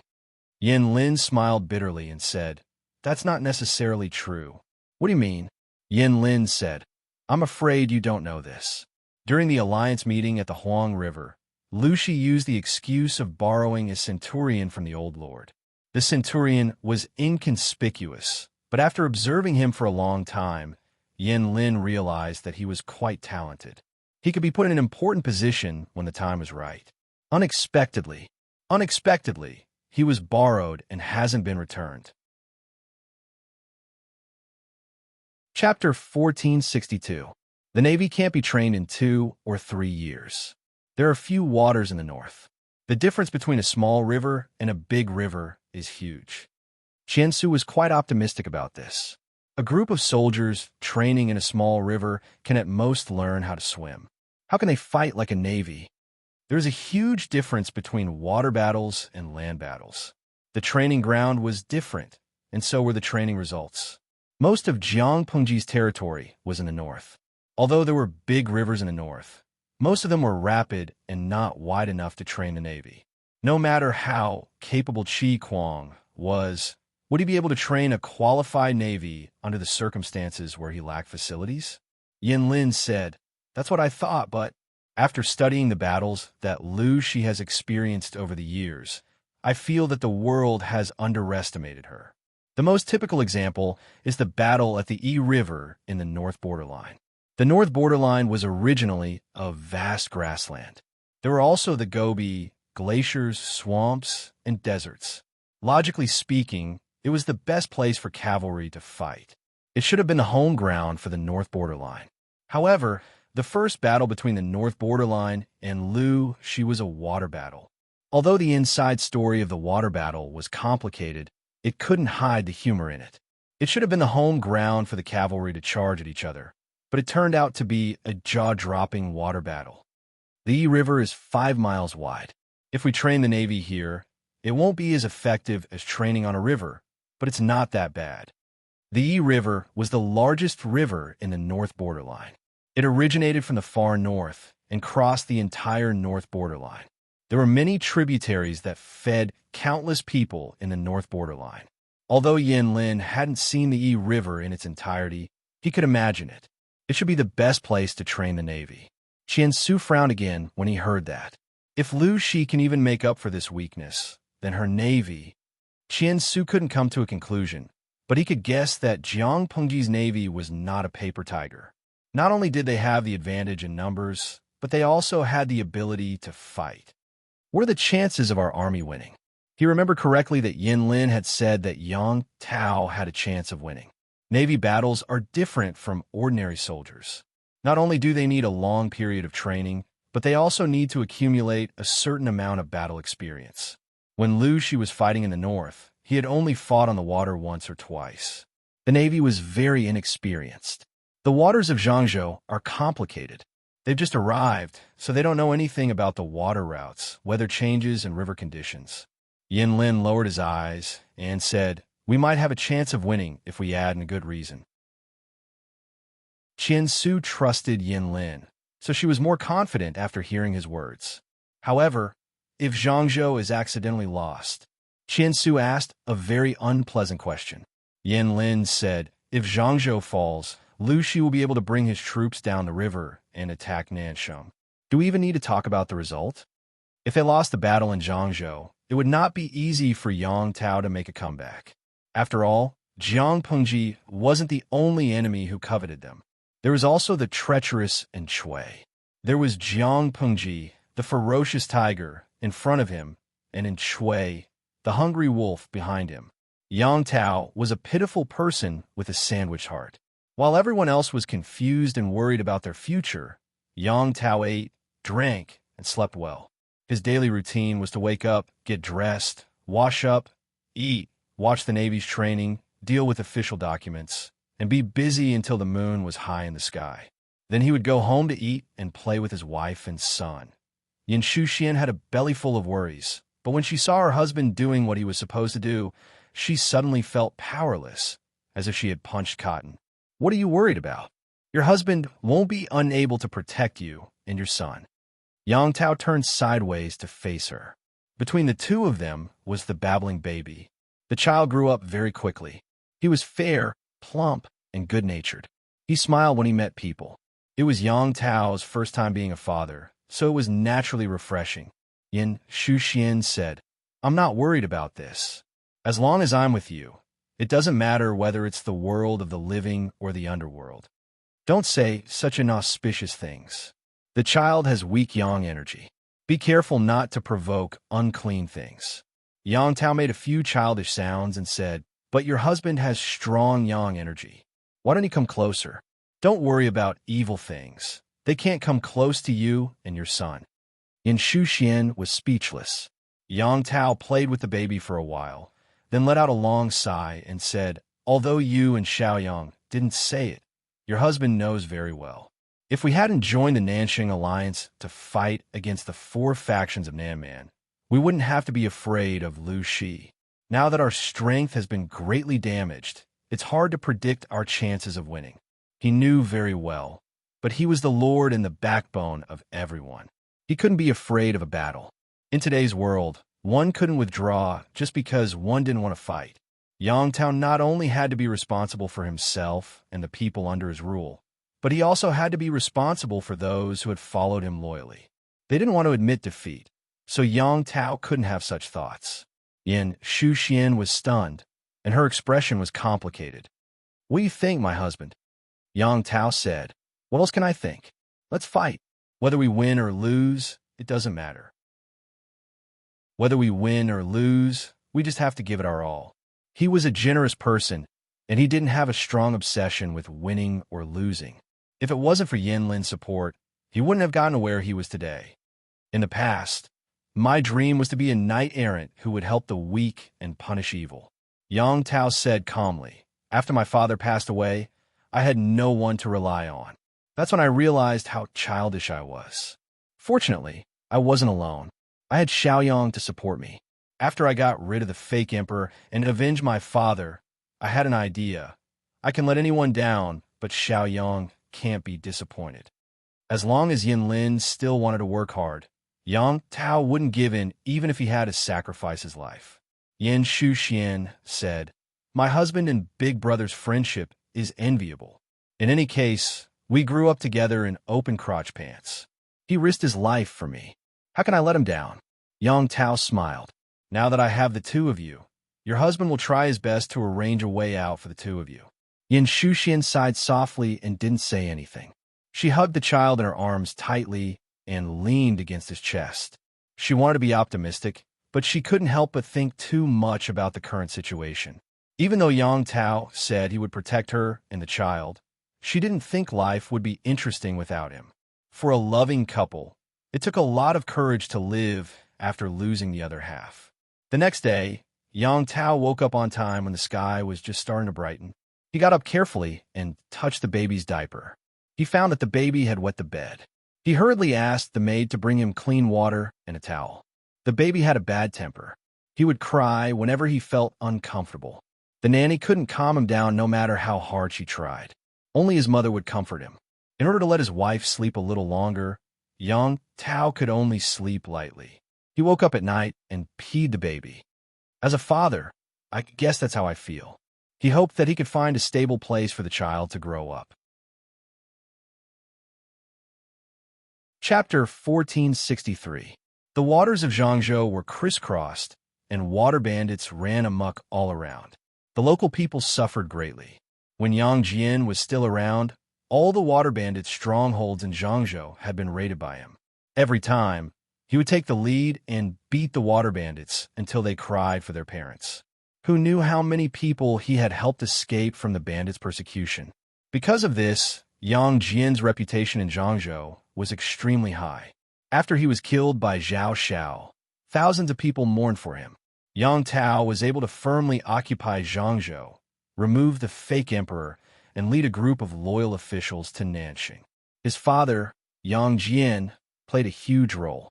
When Yang Jian died, some people felt sad and regretful, but there were also people who celebrated and applauded. These people were not only Yang Jian's political enemies, but also the water bandits he had suppressed.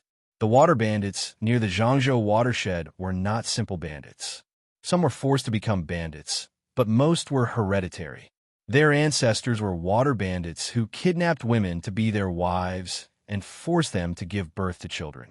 When the children grew up, they inherited their father's occupation, raiding houses, robbing merchant ships, oppressing the people, and kidnapping women to give birth to their children. Because the number of water bandits increased, they were emboldened. At their peak, they even colluded with the local government. The prefectural officials secretly enjoyed the water bandits' tributes and turned a blind eye to their actions. Some officials and soldiers who accepted bribes would even leak information to the water bandits. After a few generations, the water bandits had become a malignant tumor attached to Zhangzhou. Yang Jian was an upright person who could not tolerate anything, so he did not care about their tributes or bribes. In his life, he had fought hundreds of battles, big and small, and destroyed hundreds of water bandits. The number of water bandits that died under his blade was uncountable. Some water bandits were stubborn, and the weeds on their graves were 2 meters tall. Others admired Yang Jian and were convinced by him. They willingly became his subordinates and fought with him. Yang Si sat on the deck and sighed. It's such a pity that such a good man died in the hands of a villain like Zhao Xiao. Mountains rose and fell on both sides of the river, and the mountains were filled with mist. The river wind blew, filling his wide sleeves and messing up his hair. For some reason, he felt like he was ascending to immortality. He stretched comfortably, looking as if he was enjoying himself, but his words carried a hint of malice. Zhao Xiao, that despicable man. I let him off easy back then, Yang Si said. If it weren't for him, a good man like Yang Jian wouldn't have died in vain. Be it in troubled times or prosperous times, people like Yang Jian were always worthy of praise. Senior Yang Jian is indeed a hero. Li Yun nodded in agreement. He said, "It's a pity that we were not fated to meet. We only met a few times back then." Li Yun and Yang Si were dressed in luxurious clothes. The latter looked like a pampered gentleman who was ignorant of worldly affairs, while the former looked like a comfortable and wealthy master of a wealthy family.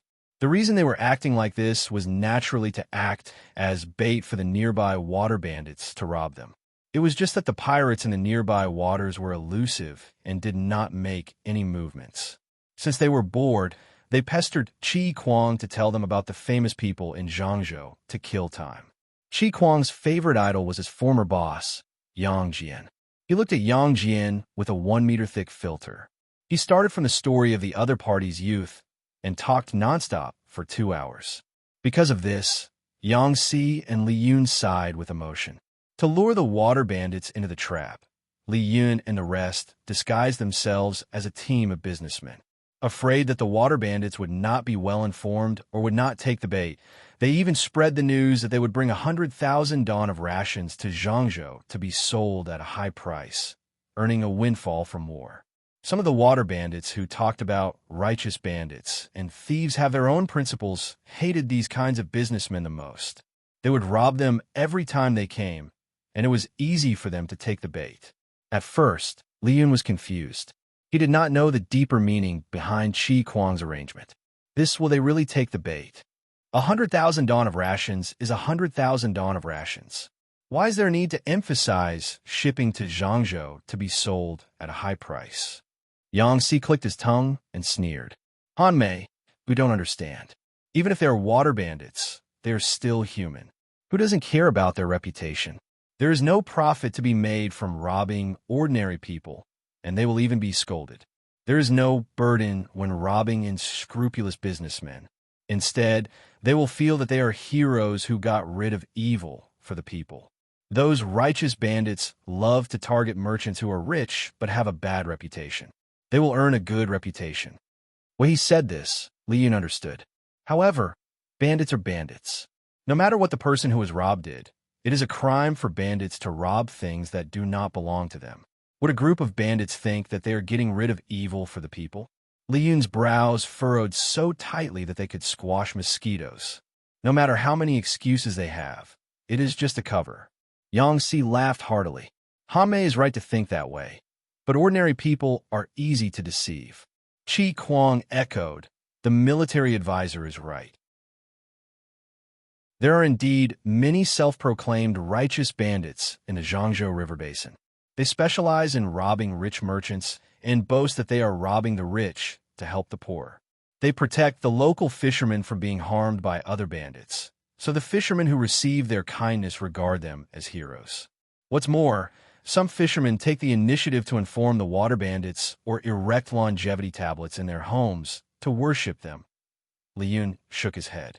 This is really strange. The people are too easy to deceive. Yang Si said, Han Mei, this story teaches us a principle. Guess what it is? Li Yun frowned and thought for a while, then said uncertainly, reputation? Yang Si smiled and clapped his hands. Yes, no matter what you do, you must use the tiger skin of a good reputation. As long as this reputation is strong enough, even if you commit murder, arson, rape, and plunder, the people will feel that what you did was right and good. They will applaud and cheer for you. Li Yun said, Teacher, you are teaching bad people. Yang Si smiled and said, Teaching bad people?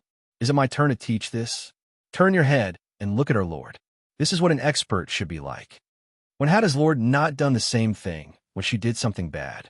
Li Yun's expression darkened. How can we talk about the lore behind her back? Yang Si waved his hand. Even if the lore heard it, she wouldn't have any objections. At this moment, Li Yun's sharp ears caught a sentence. No, she has a lot of objections. Li Yun roared. Who's hiding there? Oh my God, I've been discovered. Li Yun stood up abruptly and kicked open the door that was blocking his way. He grabbed the back of the collar like he was holding a cat and pulled out the person hiding behind. Warrior, you have great arm strength.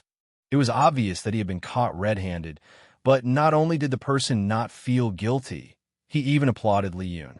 The little angel, Han Mei, was indeed an excellent man. His arm strength was enviable. He could lift a person weighing more than 100 kilograms just like that. Yang Si burst out laughing when he heard this. Li Yun blushed. Although Qi Kuang did not laugh, there was a hint of a smile in his eyes. Chapter 1464. The one caught by Li Yun was a fisherman's daughter. Her looks could only be said to be delicate and pretty, but her eyes were extremely lively and full of spirit. Li Yun and the rest pretended to be merchants, but they could not use warships. They could only spend money to borrow a civilian boat from the nearby fishermen. They also borrowed a few fishermen who had been fishing nearby for generations to lead the way. In order to prevent the fishermen from leaking the news, they did not tell them their true identities. This woman was eavesdropping from a boat. Li Yun was annoyed and increased the strength of his grip. Ouch, ouch, ouch. Angel Han Mei, please spare my dog life. I've been your fan for 6 years. The fisherwoman was in so much pain that tears flowed out of her eyes, but these words sounded like this to everyone else. Ouch, ouch, ouch. Little angel beep beep, spare my dog life. At least let the baby bleep bleep bleep bleep bleep. Li Yun, he didn't use much strength, did he? What dialect are you speaking? Li Yun did not know what a silencer was, but he did not sense any malice from the fisherwoman. Instead, there was a strange sense of intimacy. The fisherwoman said, Can you let me go first? If you're afraid that I'll jump into the water and escape, why don't you tie me up with a rope? Li Yun, Yang Si asked, Do you really want to be tied up? The fisherwoman said, It's Han Mei's binding play. These words were silenced when they reached the ears of the crowd. Other than beep beep, there were no other words. This person was undoubtedly the lucky emperor of this round of dream of 1,000 years. He was a man on the inside, but on the outside, he was a girl. After she became a fisherman's daughter, she cried for a while. She never expected to see Li Yun, Yang Si, and Qi Kuang. If she was not in the cabin, the fisherwoman really wanted to take off her clothes and run to express her joy. There were so many lucky people in Dream of 1,000 Years, but so far, he was the only one who had truly come into contact with the little angel under the host account.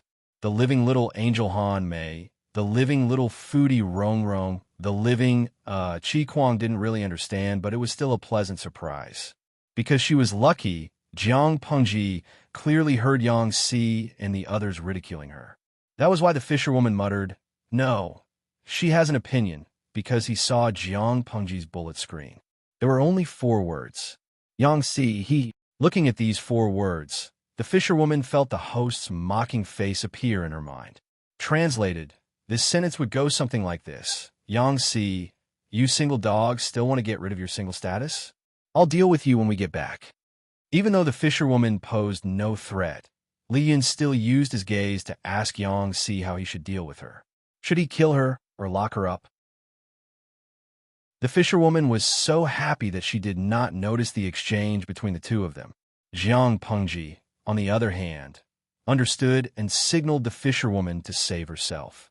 Through the screen of the live streaming room, the fisherwoman could treat Li Yun and the others as her idols, but Li Yun did not know that.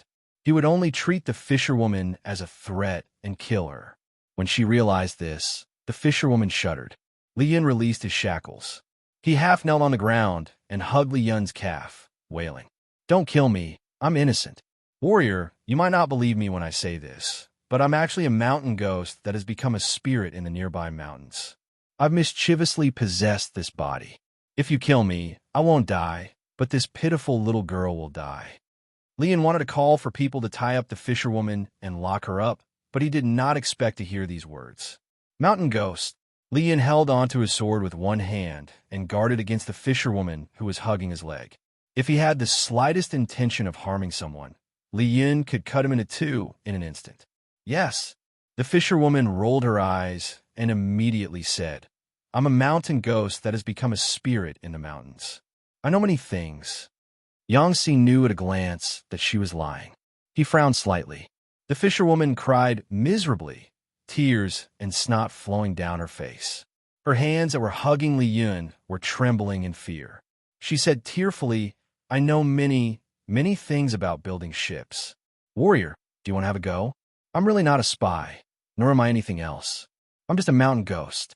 I'm weak and helpless, but I can still eat. Warrior, please spare my life. This European emperor's family built ships. Not only was he wealthy, but he had no interest in inheriting his family until he encountered the live streaming room. In order to chase after his idol and become a big shot in the live streaming room, he changed his habits to learn relevant knowledge. This made his family cry in amazement. After chasing after his idol for so many years, he could not be compared to the old people in the industry, but the knowledge in his head was 10 streets ahead of this era. Yangtze said, Are all mountain ghosts as weak as you? The fisherwoman said, A wise man submits to circumstances. So what if I'm a mountain ghost?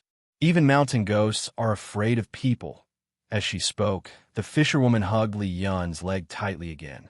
She wanted to rub half of her body against him. Li Yun's initial wariness turned into nervousness. Who could stand a strange woman touching his leg? This was harassment. The fisherwoman looked at Li Yun regretfully as he walked to the other side of the deck. You're not going to kill me? The fisherwoman asked. The corners of Yangtze's lips curled up. He said softly, Not anymore. Not only did the fisherwoman not feel safe, but she also shivered involuntarily. Everyone who watched the live streaming room knew that Yangtze was a deranged black sesame bun. He was the type that killed people without batting an eyelid. The fisherwoman shrank pitifully in a corner and said, I can prove that I'm a mountain ghost. Yangtze mocked, How? If I can prove it, will you let me live for more than 12 hours? After 12 hours, I'll leave. Don't make things difficult for me. Yangtze said, Sure. He wanted to see how this person, who was full of lies, could prove it. As it turned out, she could prove it. She opened her mouth and said a lot of precious shipbuilding knowledge. Some of it was known to Qi Kuang. Some were private collections passed down from generation to generation by shipbuilders, but most of the content was beyond the limits of this era. Qi Kuang asked after listening to one part, Can it be done? The fisherwoman said, Of course it can. As her ancestors had dealt with ships for generations, the fisherwoman's house had many precious historical sites. He also looked up information related to naval warfare. These things were very precious to Qi Kuang and the rest. Current naval warfare was still at a more primitive stage. For example, they could use ships to collide with other ships or forcefully board the other party's ship to fight. In ancient naval warfare, the bow and arrow had an irreplaceable position. Archers used arrows to randomly shoot at enemy ships. The arrows would often come into contact with flammable substances and burn the enemy's ship.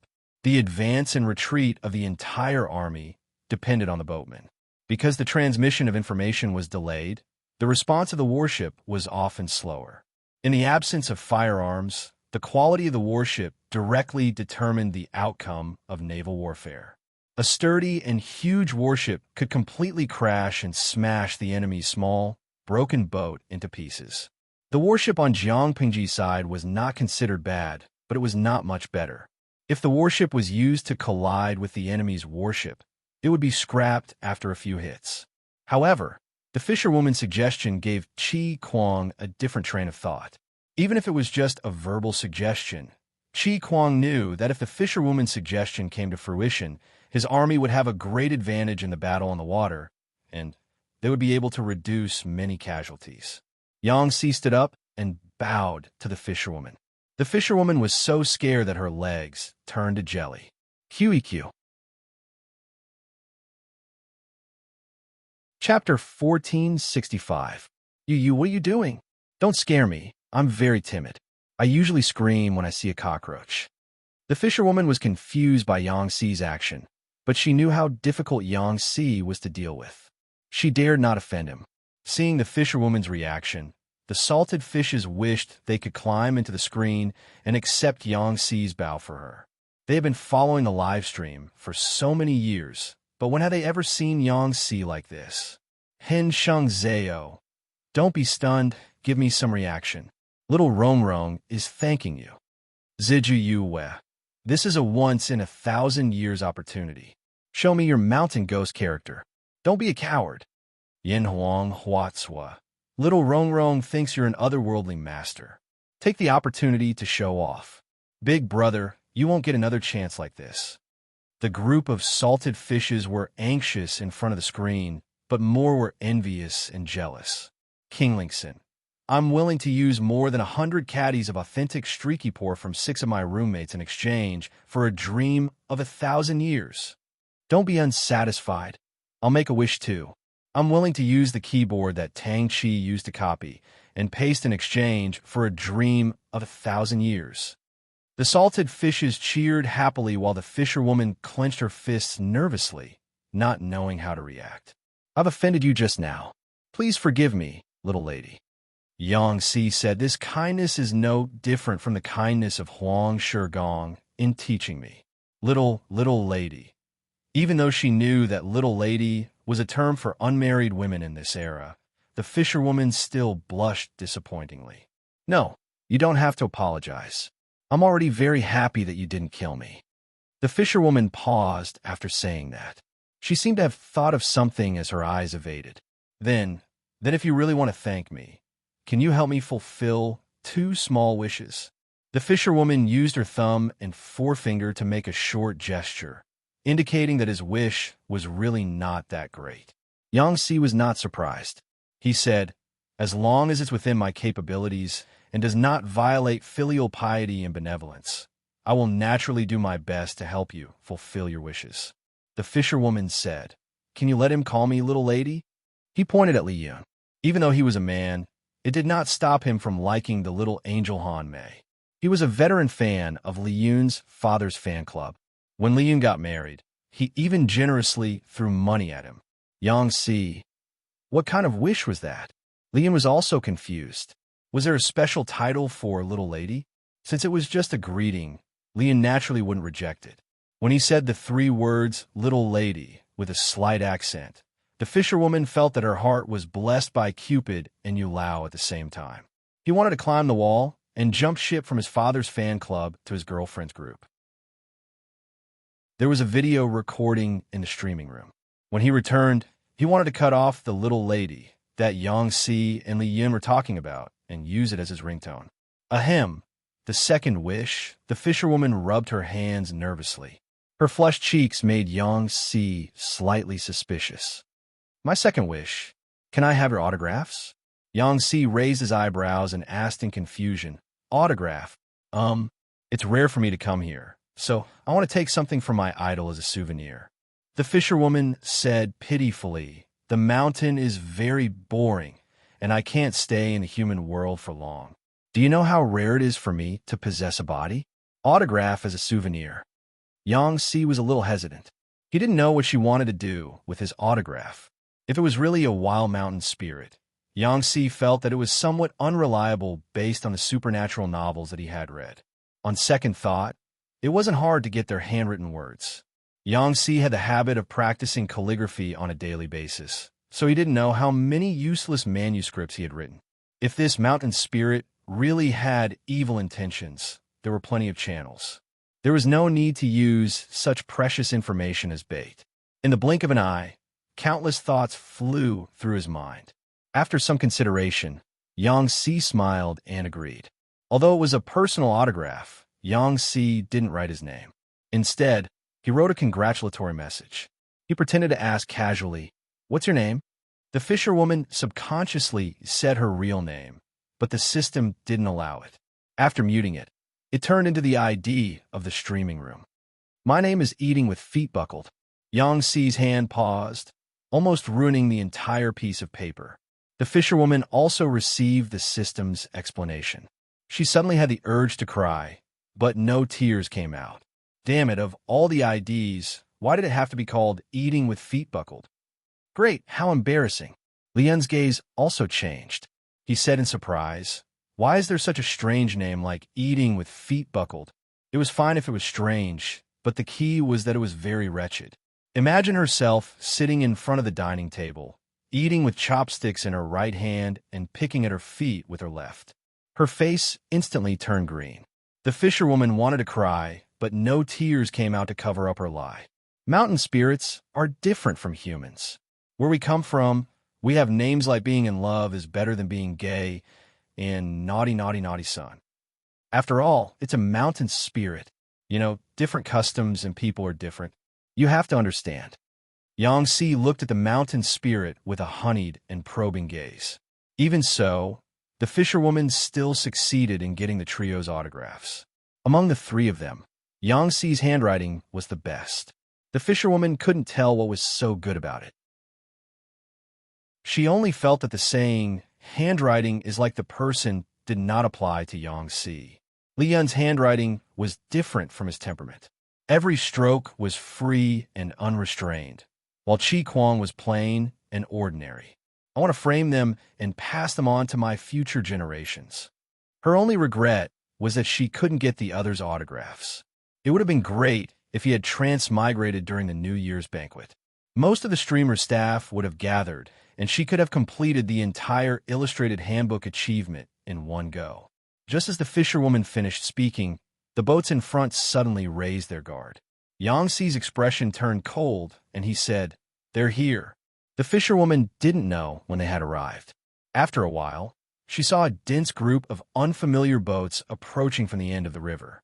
The people on the boats looked fierce, and she immediately had an ominous premonition. Lian told her to hide in the cabin.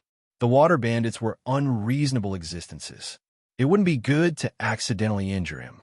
There won't be any danger, right? The fisherwoman asked Li Yun nervously. Li Yun said, "They're just some water bandits."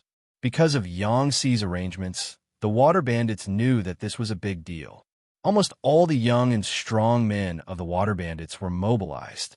There were more than 1,000 of them. Water bandits of this scale were considered above average among the water bandits, but 100,000 dawn of rations was worth mobilizing such a large force. Yangtze said, "Send someone to negotiate with them and test out their strength." To the outside world, the fleet was disguised as a merchant caravan. The people standing on the deck were either rough men in plain clothes or elderly boatmen. Although there were a few armed servants on the outer boats, they posed no threat to the water bandits. The water bandits said, "We don't want your lives, we only want your money. If you know what's good for you, leave your money and leave." Chapter 1466. Why would the water bandits agree? Wasn't the 100,000 dawn of rations transported to Zhangzhou to make a fortune? These unscrupulous merchants were willing to do anything in order to earn blood money. Instead of letting them harm the people with the rations, they might as well rob them to feed the thousands of brothers in the village. If they had not been well informed, suppressing the news and acting secretly, such a fat sheep would have been snatched away by someone else. Yangtze stood on the deck, waiting for the other party's reply. The water bandits' ships had already surrounded the fleet. The fisherwoman stuck her head out curiously and looked around. With the good vision of this body, she could see the figures of the water bandits in the distance. Usually, she watched the live stream through the screen, so no matter how bloody the scene was, she could get used to it. Now that she was in the flesh, she panicked. To ease her nervousness and fear, the fisherwoman could only force herself to focus on the bullet screen. Because the fisherwoman had not transmigrated for a long time, everyone did not know that Yangtze was enforcing the law. Instead, they thought that Yangtze and the others were escorting rations to the front line. They did not expect to meet water bandits along the way and face the predicament of being robbed. Tudu Fatio were done for. They're not friendly. The food transport fleet did not bring many soldiers. We're going to be robbed. Deng Hai Kuangma. It's fine if the rations are lost, but the people can't be harmed. Fireworks era. This is strange. Why do you think that the people in the cabin are rations and not people? Countless bullet-screen comments flew by. The fisherwoman became more anxious the more she read. When she transmigrated, she was in the cabin. There were only about 10 guards, and the rest were sacks of rations. It was obvious that the other ships were in the same situation. The entire fleet probably did not have as many people as the water bandits. If they fought, they would lose. The fisherwoman bit her lips secretly, not knowing that the situation outside had changed again and again. The fleet deliberately showed weakness to encourage the water bandits, giving them the illusion that the fleet had more rations than people, so they were not a threat. Leader, don't talk nonsense with them. We can't afford to waste time, a small leader of the water bandits said. We're too big of a target. If we attract the attention of the nearby villages, it'll be difficult for us to take everything for ourselves. Why don't we try boarding the ship and see what's real? The leader of the pirates also thought the same. The longer this dragged on, the more trouble there would be. He immediately ordered his minions to approach the ships on the periphery and force their way onto the decks to rush into the cabins. The cabins were filled with bags of food. The lackeys were very arrogant. They kicked the guards who tried to resist into the water and shouted, "Boss, it's all food." The surrounding boats were all in the same situation.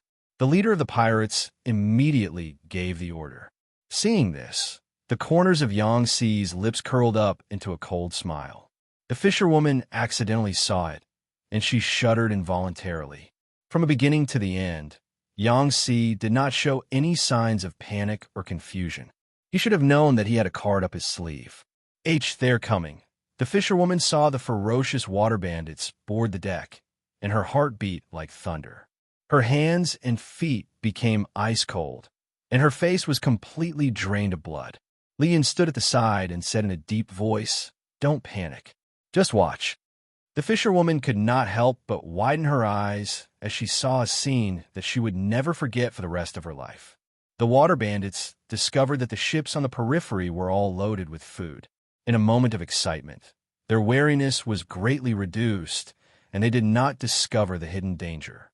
When the water bandits boarded the deck and entered the cabins, what they saw was not food, but a butcher's knife that had been waiting for them for a long time. Screams rose and fell. Before long, corpses fell into the water like dumplings, instantly dyeing the water red. Before the water bandits could react, Yangtze ordered the boats to change positions and block their path, wrapping them up like dumplings. The water bandits were caught off guard. They had no way of putting up any effective resistance and were instead slaughtered. They could not defeat the enemy, and there was no way to escape with their boats. Left with no choice, many of the water bandits chose to jump into the water. They had been around water since they were young and were very good swimmers. But Yangtze did not plan on letting them go. Rows of archers shot arrows into the water. The fisherwoman witnessed all of this with her own eyes. The corpses on the water's surface sank and floated up again. Fresh blood dyed the blue water scarlet. She was in a daze and did not notice that a water bandit had climbed onto the boat to launch a sneak attack. When Lian chopped the man into two, fresh blood sprayed all over his face, and the water bandit's head rolled in front of him. Only then did the fisherwoman react. She screamed in fright. This was definitely not a good experience for the fisherwoman. He lived in a harmonious society where firearms were controlled. The bloodiest scene he had seen since he was young was when the husband of his neighbor in the countryside abused his wife, beating her until her face was swollen and her nose was black and blue as she wailed and screamed. To him, this was an extremely deep psychological trauma. He did not expect that after transmigrating, he would witness so many living people dying in front of his eyes. The fisherwoman was so frightened that tears flowed from her eyes, giving Li Yun a fright. As it was a fishing operation, the water bandits were caught off guard. Yangtze did not have to pay much to obtain a great victory. Yangtze said, "Interrogate them properly. If they are willing to work for us, spare their lives. If they can't, deal with them." Most of the water bandits were tough on the outside, but weak on the inside. They were not hard to deal with and could be subdued with a little effort. Yangtze was not very worried. On the contrary, the man who called himself Mountain Ghost was crying very miserably. His courage was even smaller than his daughter, who was not even 1 year old. "Why are you crying?" Yang Si asked him. The fisherwoman took a while to recover. Her hands and legs were weak. Dead people. The fisherwoman did not know if she was lucky or unlucky. Not only did she meet Li Yun and the rest, but she also received their autographs and blessings. It should have been a good thing, but she did not expect so many water bandits to jump out in the next second and put on a one-sided massacre in front of her. Yang Si said coldly, "In troubled times, there are no places where people don't die." The fisherwoman had heard similar words from others when she watched the live stream. At that time, she felt it was rather cool, but now she felt exceptionally sorrowful. I thought killing people was against the law," Yang Si sneered. "That was during the Golden Age. In Golden Age, killing people is against the law. In troubled times, human life is less than grass." His observational skills were meticulous, and he could more or less see some clues. Even though he did not know where Mountain Ghost came from, he did not look like an evil person. His living environment should be very simple. The fisherwoman held back her tears. At the same time, she felt a little fortunate.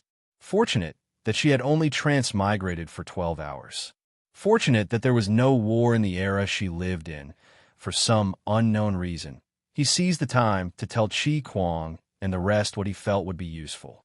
Chi Kuang listened attentively. Unknowingly, the moon and stars filled the sky outside. "I've never seen such a beautiful starry sky." The fisherwoman sat on the deck and supported her body with her hands. She sighed with emotion. The system reminded her that the countdown had begun. Yang Si suddenly asked, "Since you're a mountain ghost, you can reach the heavens and the earth. Do you know if my master has any hope of attaining the throne?"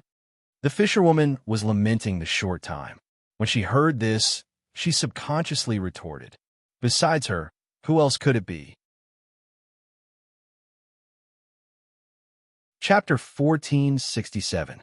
Seeing that Yang Si was rooted to the ground, the fisherwoman walked forward with a grin. She placed one hand on her waist and patted Yang Si's shoulder with the other. "Your master, my lord, is not an ordinary person. It's impossible for her to lose." She almost said the word streamer, but the fisherwoman stopped herself in time and changed her words. She was a big shot in the future world, after all. If Jiang Pengji lost in a situation where she had the upper hand, wouldn't her reputation be undeserved? Yang Si didn't mind her actions and asked, "Is it destiny?" The fisherwoman wanted to agree, but he seemed to have thought of something. He shook his head and denied it, scaring Li Yun and Chi Kuang into silence. What did Mountain Ghost mean? Don't you think it's unfair to her and the souls of the heroes who died in battle to ascribe her merits all these years and the achievements of the soldiers who died along the way to the word destiny? The fisherwoman said, "At the end of the day, didn't all of this come from your lord and all of you? The word fate, as light as a feather, can't give such a heavy fruit." The fisherwoman didn't know how to express her meaning. She scratched her head in distress. "If I studied hard for more than 10 years before I was admitted to the best school, and some idiot jumped out and told me that I was able to get in because he helped me with a prayer ritual, abruptly depriving me of more than 10 years of hard work, I would definitely jump up and smash the other party's head. Rather than saying it's destiny, it's better to say everything depends on human effort and the will of the people. I believe that your lord will stand until the end." Yang Si's brows relaxed, and he revealed a smile without any malice. He understood what the fisherwoman was trying to express. "Thank you." After Yang Si finished speaking, the fisherwoman realized that there was only half a minute left. She suddenly became bold. It was rare for her to transmigrate. Wouldn't it be a pity if she didn't hug her idol? Li Yun was a general, so it wasn't easy to ambush him. In comparison, it was much easier for Yang Si. The fisherwoman spoke quickly. "Little Rongrong catch." The fisherwoman called Yang Si Rongrong, but Yang Si didn't know who Rongrong was, so he was a little confused. Before he could react, the fisherwoman had already spread open her arms and pounced forward, giving him a huge bear hug. Her actions were frighteningly rash. Seeing that Yang Si was about to be thrown off the deck, Li Yun hurriedly stepped forward to pull the two of them to prevent them from falling into the water. Yang Si was still in a state of shock, but Liyun was surprised to find that the lively fisherwoman had collapsed to the ground. Squatting down to check, he said, "Counselor, she's unconscious." Yang Si tidied up his messy clothes, and there was still a look of shock on his face. "What? Fainted?" After more than an hour, the fisherwoman woke up again. Her words and actions were completely different from before, and she trembled as she faced Yang Si and the others. Liyun and the other two looked at each other. Yang Si did not believe in heresy and tried again and again, but the result was disappointing. Qi Kuang silently counted the time and said softly, "It's been 12 hours. Liyun also reacted and said in shock, "Could it be that she's really a mountain ghost?" Yang Si said, "Whether it's real or fake, it should be harmless to us." If it wasn't for the scary bear hug at the end, Yang Si's impression of the fisherwoman would have been higher. Qi Kuang carefully noticed something and said, "The piece of paper that was written to the mountain ghost just now is missing." He saw with his own eyes that the mountain ghost folded the letter and stuffed it at her waist. After a moment of confusion, it actually disappeared without a trace. Of course it was missing. According to the rules of Dream of 1,000 Years, that piece of paper was a gift from Yang Si and the others to the Lucky Emperor, so it could be taken away. What was the Lucky Emperor doing now? He was excitedly holding his camera and taking pictures of the autograph. He took every inch of the autograph and posted it on the popular thread of the Empress's live streaming forum to show off. Ever since the first Lucky Emperor, Night Dance and Flame Spirit, started a thread before he transmigrated, the next few Lucky Emperors continued this tradition and enjoyed the worship of the unlucky emperors. It was just that the identities of the Lucky Emperors who transmigrated were different. Most of them returned empty-handed and couldn't show off their spoils of war even if they wanted to. Wonderful, wonderful. While humming a tune, eating with his feet buckled up the recording of today's live broadcast. He skillfully cut off "Little Lady" as his ringtone, and then took a screenshot of himself hugging Yang Si as his boot screensaver. He planned to make a new set tomorrow. Ding dong, ding dong. The private messages on the forum were endless. He casually clicked on a few and found that many people wanted to buy his autograph. Some even offered 1,000,000 yuan. The Lucky Emperor rejected them happily. "I'm not selling. I'm taking it as a family heirloom." As a rich and European tycoon, did he lack that little bit of money?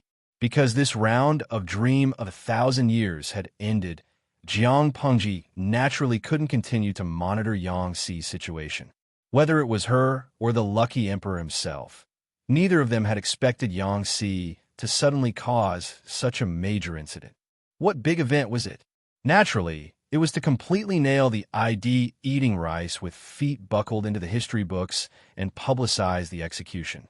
The history books of later generations would truthfully record this experience in the history books. The source of the material was Yang Si.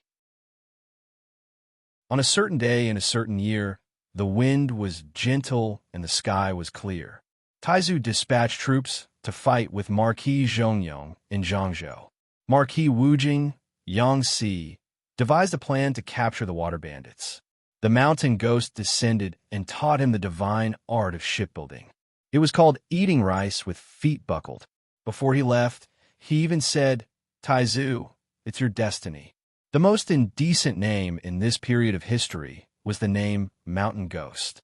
No matter how one looked at it, it seemed like a weird ID on the internet. Yang Si's original intention was to use the identity of Mountain Ghost to prove that Jiang Pengji was the emperor of heaven's destiny and attack the enemy's reputation. However, Jiang Pengji saw the pitiful ID of Mountain Ghost go down in history. She didn't know whether she should feel sorry for it or not. Not only was eating rice with feet buckled, but Mountain Ghost's nonsense gay is better than love and coward were also publicly executed. Regarding this, the feelings of countless college entrance examination students in the future were quite unified. The ancients were really king good at having fun. Their names were like internet usernames. They all felt that it was so dirty. Why would the ancients write them down in the history books with a calm expression? Why would the teachers who wrote the test papers make them into exam questions with a straight face? Wouldn't they be unable to hold back their laughter when the test papers were published? Mountain Ghost was a proper mountain ghost, but it was a pity that the name was not a proper one. This matter was also a story for a long time in the future. Yangtze had the intention to expose the fact that Mountain Ghost conveyed the destiny of heaven to build momentum for his lord. Although he was not as proficient in public opinion as Wei Ci, he had learned a little from what he saw and heard. Li Yun said, "No wonder the military counselor asked Mountain Ghost that question back then. If her answer is not to your liking." Yangtze said coldly, "If it's not to your liking, why keep her alive?" Of course, it was to silence her. Any words and actions that were detrimental to the Lord, or the words of a spiritual monster like Mountain Ghost, must not be leaked. Li Yun pinched his chin and said, "Will outsiders believe it?" Yangtze did not panic at all. "Do you know what 3 men will become a tiger and the public's mouth can melt gold means? As long as there were more people who said it, there would naturally be ignorant people who would believe it. When there were more ignorant people who believed it, the false would become true."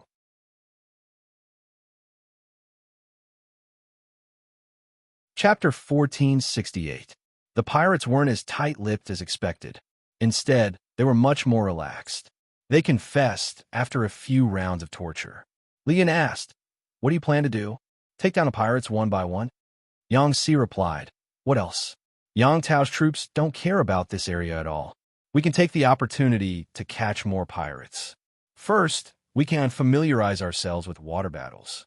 Second, we can familiarize ourselves with the environment. Third, we can make a name for ourselves. A while ago, we found out that many people still remember Yang Jian's kindness. With Yang Jian's death, Yang Tao's good reputation fell to him. Our army's reason for sending troops is a bit far-fetched. Even if we spread rumors that our lord is the son of destiny, the local people are still against us. Why don't we take the opportunity to do some good deeds and build up our connections?" Yangtze was a man of action. He would put his ideas into action if he had them. He planned to use the Mountain Ghost to build up Jiang Pengji's reputation.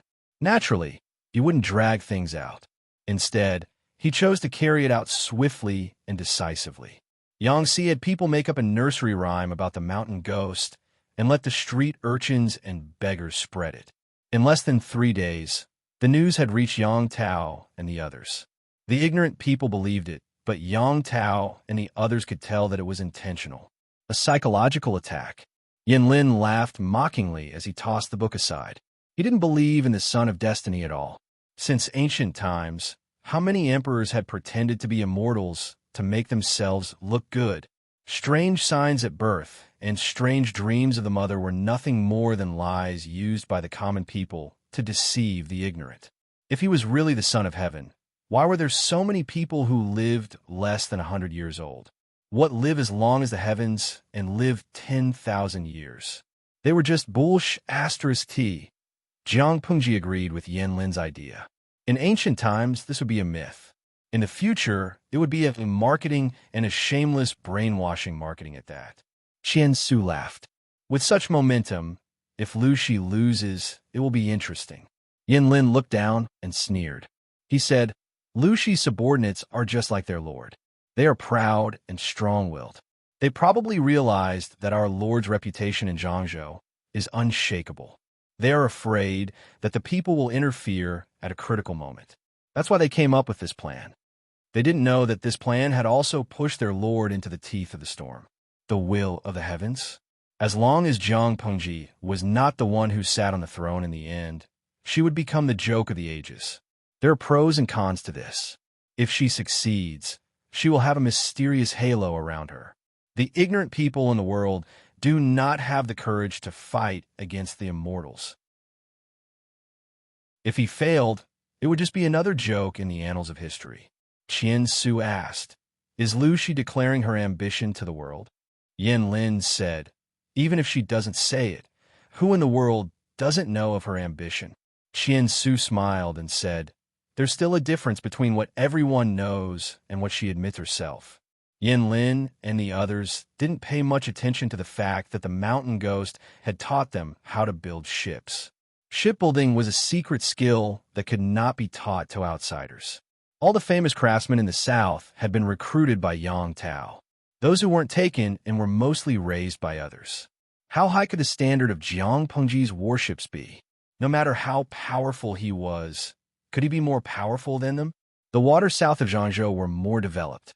Shipbuilding technology had been accumulated and improved over the generations. It was considered the best in the world. Most of Jiang Pengji's troops were from the north. Even if she had planned for the Navy years in advance, shipbuilding technology was not something that could be improved by Qi Kuang alone, let alone secretly learn it in a short period of time. According to the estimation of Yan Lin and the others, Jiang Pengji's warships should be slightly inferior to theirs. Naval warfare was not only demanding on the Navy, but also on the quality of the warships. Even if the Navy was strong, they couldn't defeat the enemy without strong warships. Yang Si killed the pirates while fishing. He used interrogation and other techniques to perfect the great universal geographical map of the nearby waters. Such a big movement couldn't escape the eyes of Yan Lin and the others. Yang Tao said, "Why don't we send someone to test the strength of their navy?" Yan Lin said, "Yes, that's what I was thinking." Thus, one group of people disguised themselves as merchants, while the other group disguised themselves as pirates. The two groups of people coincidentally met in a certain region of water. After a short fight, Yang Si had a bad feeling and ordered a retreat. Yan Lin and the others didn't chase after them. What's the situation? For the sake of safety, Yang Tao, Yan Lin, and the others didn't go personally. They only sent a general who was experienced in naval warfare. There were only about 1,000 people on both sides. The battle didn't last long because it was just a test, so it wasn't a fierce battle. As an experienced general, the general had some information about the enemy. He said, "I'm afraid the enemy is harder to deal with than we expected." Yan Lin raised his eyebrows. He didn't expect this answer. What about the boats they used? The deputy general said, "According to this general's judgment, they should all be the boats of the nearby fishermen." The civilian boats couldn't compare to the warships in terms of size and sturdiness. However, to avoid alerting the enemy, they didn't use warships either. Instead, they used civilian boats that the pirates often used. In terms of boats, the two groups were about the same. The only difference was the combat ability of the soldiers.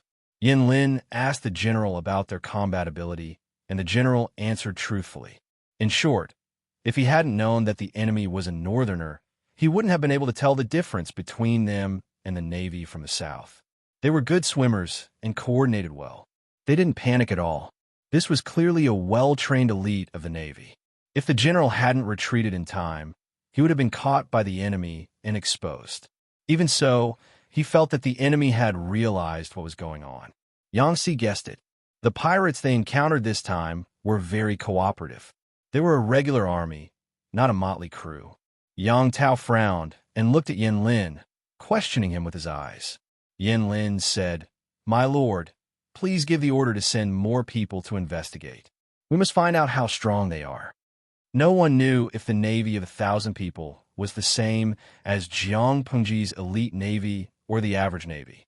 There was a big difference between the two. Yang Tao knew that he couldn't be impatient, so he agreed to Yan Lin's suggestion. The two groups began to test each other. The smell of gunpowder was getting stronger. Jiang Pengji's side wasn't going to give in.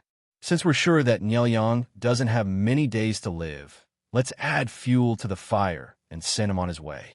Qiguan Rang asked her, "My lord, do you mean to send the troops now? Isn't this too radical and arbitrary?" Chapter 1469. TSK. This Nielyang is very tough. Jiang Pengji had sent scouts to investigate several times, but there was almost no substantial gain. Many scouts were killed because their identities were exposed. The scouts under Jiang Pengji's tent were well-trained elites. Even if they were discovered by the enemy, they could turn around and escape at once. They could not escape under such circumstances. It could only be said that Nielyang's attitude was very tough. He was unwilling to let go of any enemy scout. Qiguan Rang waved his jade fan and said, "According to the information from the scouts, Nielyang is ready to take action in the near future." Jiang Pengji rested her chin on her hand and said, "If he doesn't take action, we will." "What's the difference?" As they spoke, someone outside the tent reported. Jiang Pengji hurriedly let him in. "What news is there this time?" She shook off the cloth and scanned through it. Qiguan Rang asked with her eyes. Jiang Pengji handed him the cloth and said, "Although this news is not from the front line, it has a lot to do with the Nie family." A team of scouts found more than 100 people behind the Nie family approaching the Nie camp. Their identities are mysterious. When Jiang Pengji relayed the news, Qiguan Rang read the contents of the cloth silently. To prevent their identities from being exposed, the scouts could not get too close. They could only hide in the mountains and dense forests and observe carefully. Based on their rich experience, they roughly figured out the enemy's scale through the hooves, footprints, food leftovers, and campfires left by the enemy. Unfortunately, due to the restrictions of the conditions, they could not figure out the enemy's identity. Qiguan Rang folded the cloth neatly and asked, "Do you have any idea, my lord?" According to the news from the scouts, the scale of the troops was not large. There were only more than 100 people, but every guard was a troop carefully trained by the landowning families. Not only were they experienced in combat, but they were also very strong in reconnaissance and anti-reconnaissance. If that wasn't the case, the scout would have been able to get even closer. Troops were different from ordinary soldiers. In essence, they were more like private troops that were raised by a private person. Jiang Pengji also raised many troops in the past. They became the original capital for her to conquer the world. Looking at the situation, this should be the troops raised by the Nie family. The Nie family sent more than 100 elite guards. I don't know who they are escorting. Although she said that, she was frowning in her heart. The scout said that there were 2 young people in the carriage. Qiguan Rang said, "At this juncture, it's most likely Niel Yang's confidant or direct relative." Jiang Pengji smiled and said, "No matter what his identity is, won't we find out by sending someone to investigate?" For the sake of safety, this group of people chose secluded and quiet country roads, even if they had to take a long detour. Dilly-dallying makes it easier for us to do things. She had always been swift and decisive in her work. Taking advantage of the night, she sent over 100 people to quietly bypass Nie Ying's eyes and ears, intending to intercept that group of people. Because it was difficult to travel at night, even if Nie Qing and the others were in a rush, they could not force themselves. They could only send people to clear out a place to rest. Out of caution, the troops on night watch took turns. 3 groups of people were on duty at the top, middle, and bottom of the night, so as to conserve as much energy as possible. In order to lower the target, Nie Qing and Nie Yang sat in the same carriage, eating and living together. Nie Qing took good care of this cousin, and along the way, even the system's heart softened. "He treats you so well. Will your heart soften because of this in the future?" Nie Yang's eyes were half closed. In the dark, he could barely see Nie Qing's silhouette lying beside him. He was exceptionally calm. He sneered in his heart, "You've been with me for so many years, but if one day you get in my way, I won't be merciful." This also indirectly answered the system's question. Without waiting for the system to reply, Nie Yang said lazily, "It's late, don't bother me." System, it knew it. As Nie Yang grew older, his ambition grew, and he became more and more unruly. How dare he threaten it? The system was furious, but it could not fall out with Nie Yang at this time, so it could only pinch its nose and bear with it. After about a quarter of an hour, the system, which had returned to silence, spoke again. Nie Yang's face was a little sour. It took him a lot of effort to get sleepy, but he did not expect the noisy system to jump out and ruin the mood. The system explained faintly, "It's not that I want to disturb your sweet dreams, but there are enemy forces approaching 2 miles away." Nie Yang woke up in an instant, all the sleepiness gone. He pretended to be startled awake by the nightmare. His nostrils flared, his breathing heavy, cold sweat dripping from his forehead, and fear lingering in his eyes. Nie Qing, who was in a light sleep because he was worried about his father, was easily startled awake by Nie Yang. "Yang, what happened?" Nie Qing grabbed his outer robe and draped it over his shoulders. He lit up the firewood, and saw that Nie Yang was in a state of shock, fear lingering in his expression. He said in realization, "Yang, is this a nightmare?" Nie Yang grabbed his wrist and said in a hoarse voice, "Brother, wake him up quickly. Something big has happened." Nie Qing looked puzzled. He asked in surprise, "What happened?" Nie Yang spoke quickly. "I had a very realistic nightmare just now. I dreamt that there were dark shadows outside the carriage, shouting and yelling, and someone with a knife broke into the carriage. Brother, in order to protect me, you were slashed by the thief, and blood flowed profusely." Nie Qing said in amusement. "Isn't I fine? Where did the enemy come from?" Nie Yang wet his dry lips with the tip of his tongue and said in a hoarse voice, "This dream is really ominous. Brother, you'd rather believe it than not." Nie Qing pondered for a while. Out of love and concern for his cousin, he said, "Don't panic. I'll get someone to be on guard." Nie Yang played the role of a frightened rabbit on the surface, but in his heart, he asked the system, "How many people came?" The system gave him a precise number. 112. They should be Lu Shi's ambush troops. Over 100 people? They're obviously prepared. Wait, something's not right. Nie Yang's expression grew colder. He said, "No matter how good Lu Shi's eyes and ears are, they can't compare to you, right? If Lu Shi's eyes and ears can discover us, why didn't you warn us along the way?" Scouts were humans. They could use the terrain to hide their tracks, but the system was different. Nie Yang had sufficient reason to suspect that the system had discovered the enemy, but was deliberately hiding it. As expected, the system said, "It's just a few ants. There's no need to report such a small matter to you. In any case, it didn't endanger your life." Nie Yang laughed coldly. "Now it's a threat. If the enemy didn't send 112 people, but 200 or 300 with the advantage of sneak attack, what would the result be?" The system also laughed. "Boast you're blessed. This is just a small disaster to you. It won't endanger your life." Nie Yang's heart surged with anger when he heard this, and his molars creaked. How could he not tell that the system was purposely warning him? Chapter 1470.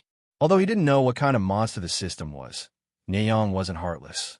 How could he allow a strange monster to infect his brain without taking any precautions? Not long after the system appeared, Nie Yang made thorough preparations. After all, the previous master of Zhongzhao's Temple of Salvation was enlightened Liru, an expert with real skills and knowledge. Nie Yang had once visited enlightened Liru in Temple of Salvation under the pretext of accompanying his family's womenfolk. The monster didn't dare to show itself, so it didn't know how old Nie Yang was at that time. It also didn't know what cards Nie Yang had up his sleeves. The system felt uneasy, but comforted itself that Nie Yang was just a mortal, so there was no reason for it to be afraid. As they spoke, Nie Qing had already gotten off the carriage. He called the troops on night watch and instructed them to be vigilant before daybreak to prevent any sneak attacks. Everyone was suspicious, but this was Nie Qing's order, so they couldn't question it. They could only obey. "Can you sleep now?" Nie Qing entered the carriage again and smiled warmly. "Go to sleep first, Taiyang. I'll keep watch for you." Nie Yang gripped his blanket tightly. In order not to expose himself, he had to listen to Nie Qing. Seeing that his cousin had fallen asleep, Nie Qing lit an oil lamp and took out a thick book to read. He hadn't even flipped 2 pages when he heard a shout from outside. "Who goes there?" Just as the troops finished speaking, Nie Qing heard the sound of a knife cutting into flesh. Blood splattered on the ground, followed by the sound of a heavy object hitting the ground. His face paled, and his right hand gripped the thick book tightly. Nie Yang, who had just laid down, stood up. "Brother." Nie Yang's face flickered under the orange candlelight, but the fear in his eyes couldn't be concealed. Nie Qing said, "Yang, calm down. It's not a good time to get off the carriage. Wait for things to calm down outside. Don't go out and cause more trouble." Both of them had learned swordsmanship, but how could they compare to Protector Chu? If they got off the carriage in a hurry to check on the situation, they would only be adding to the burden of guarding the troops. Nie Qing raised his sword in a defensive stance, the sounds of battle ringing in his ears. The atmosphere was tense and heavy. Even his palms were sweaty. "Brother, we won't." Niang was so scared that his eyes turned red and watery. Nie Qing comforted him.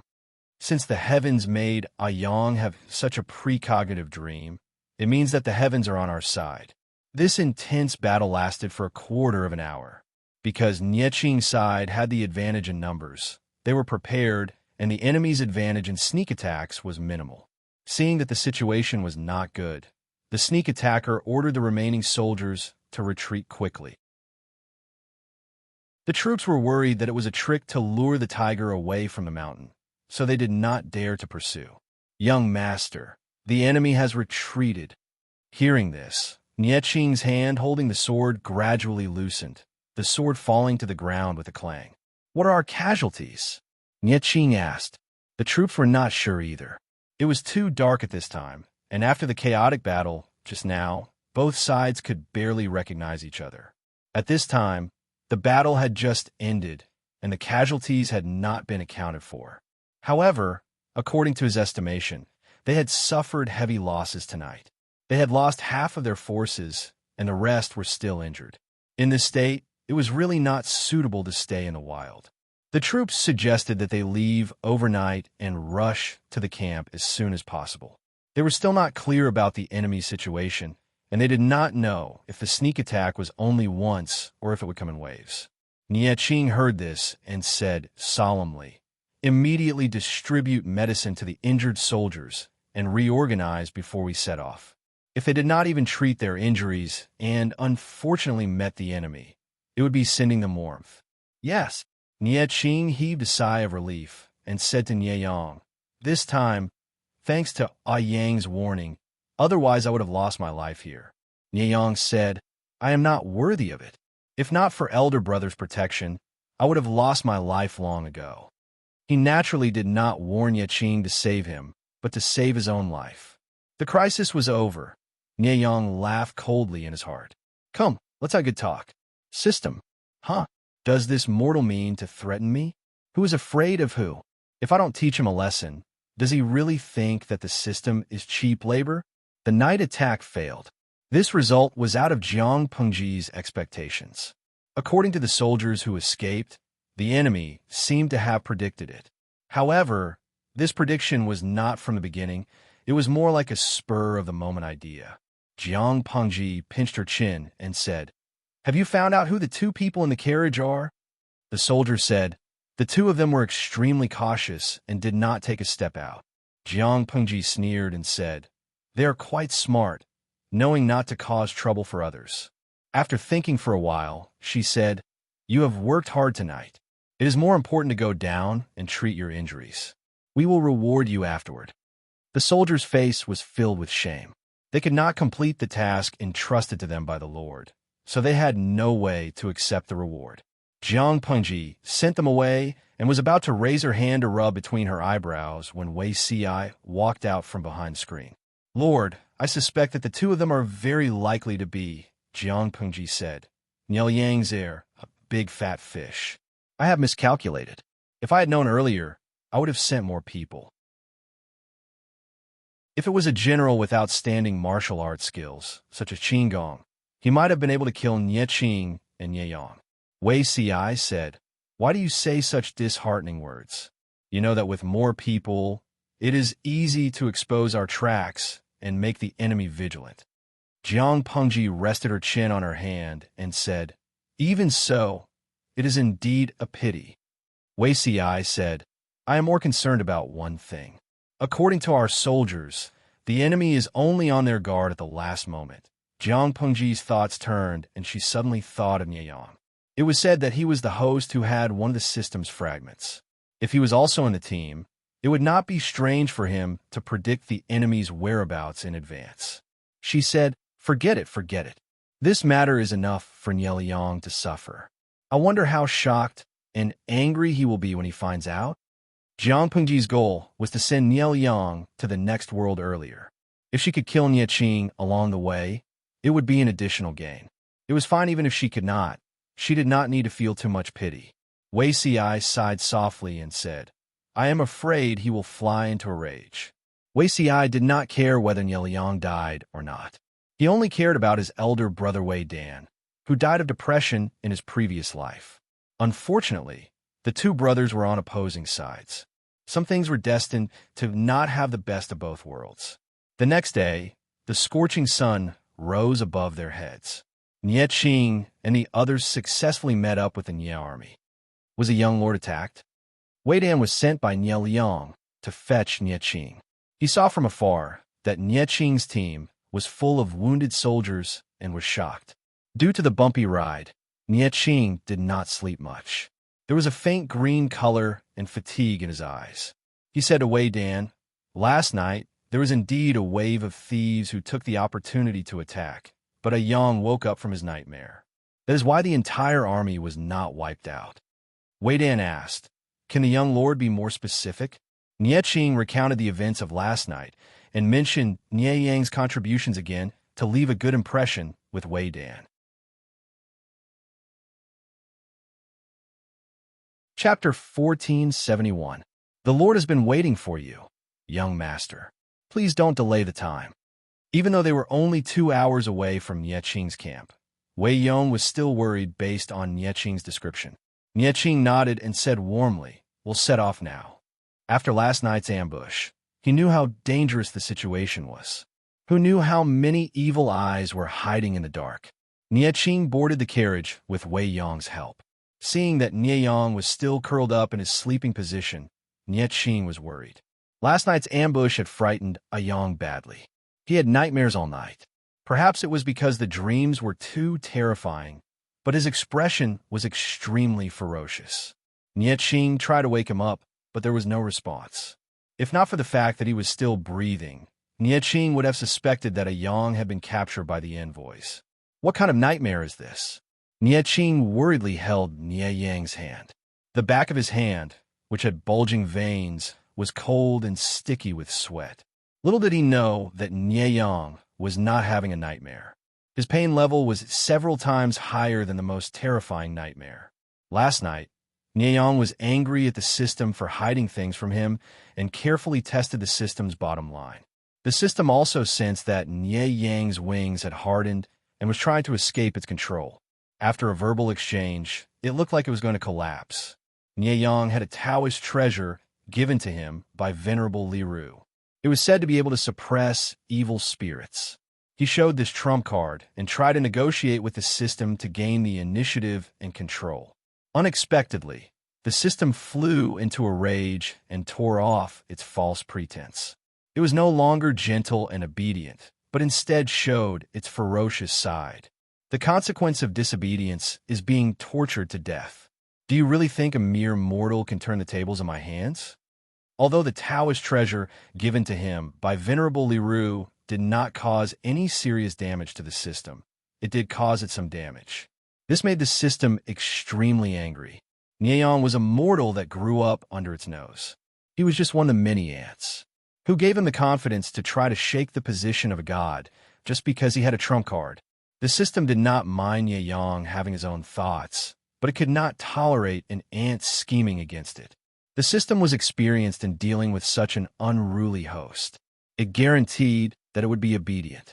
It needed force to make Nie Yang understand that the distance between them was a rift that mere mortals could not cross. Obey or die. Mortal, do you understand? The system wanted to kill Nie Yang for offending it, but it couldn't do that. First of all, it wasn't easy to find a suitable host. It had put in so much effort on Nie Yang. If it gave him up just like that, it would be a big loss. Secondly, Nie Yang's status was neither light nor heavy.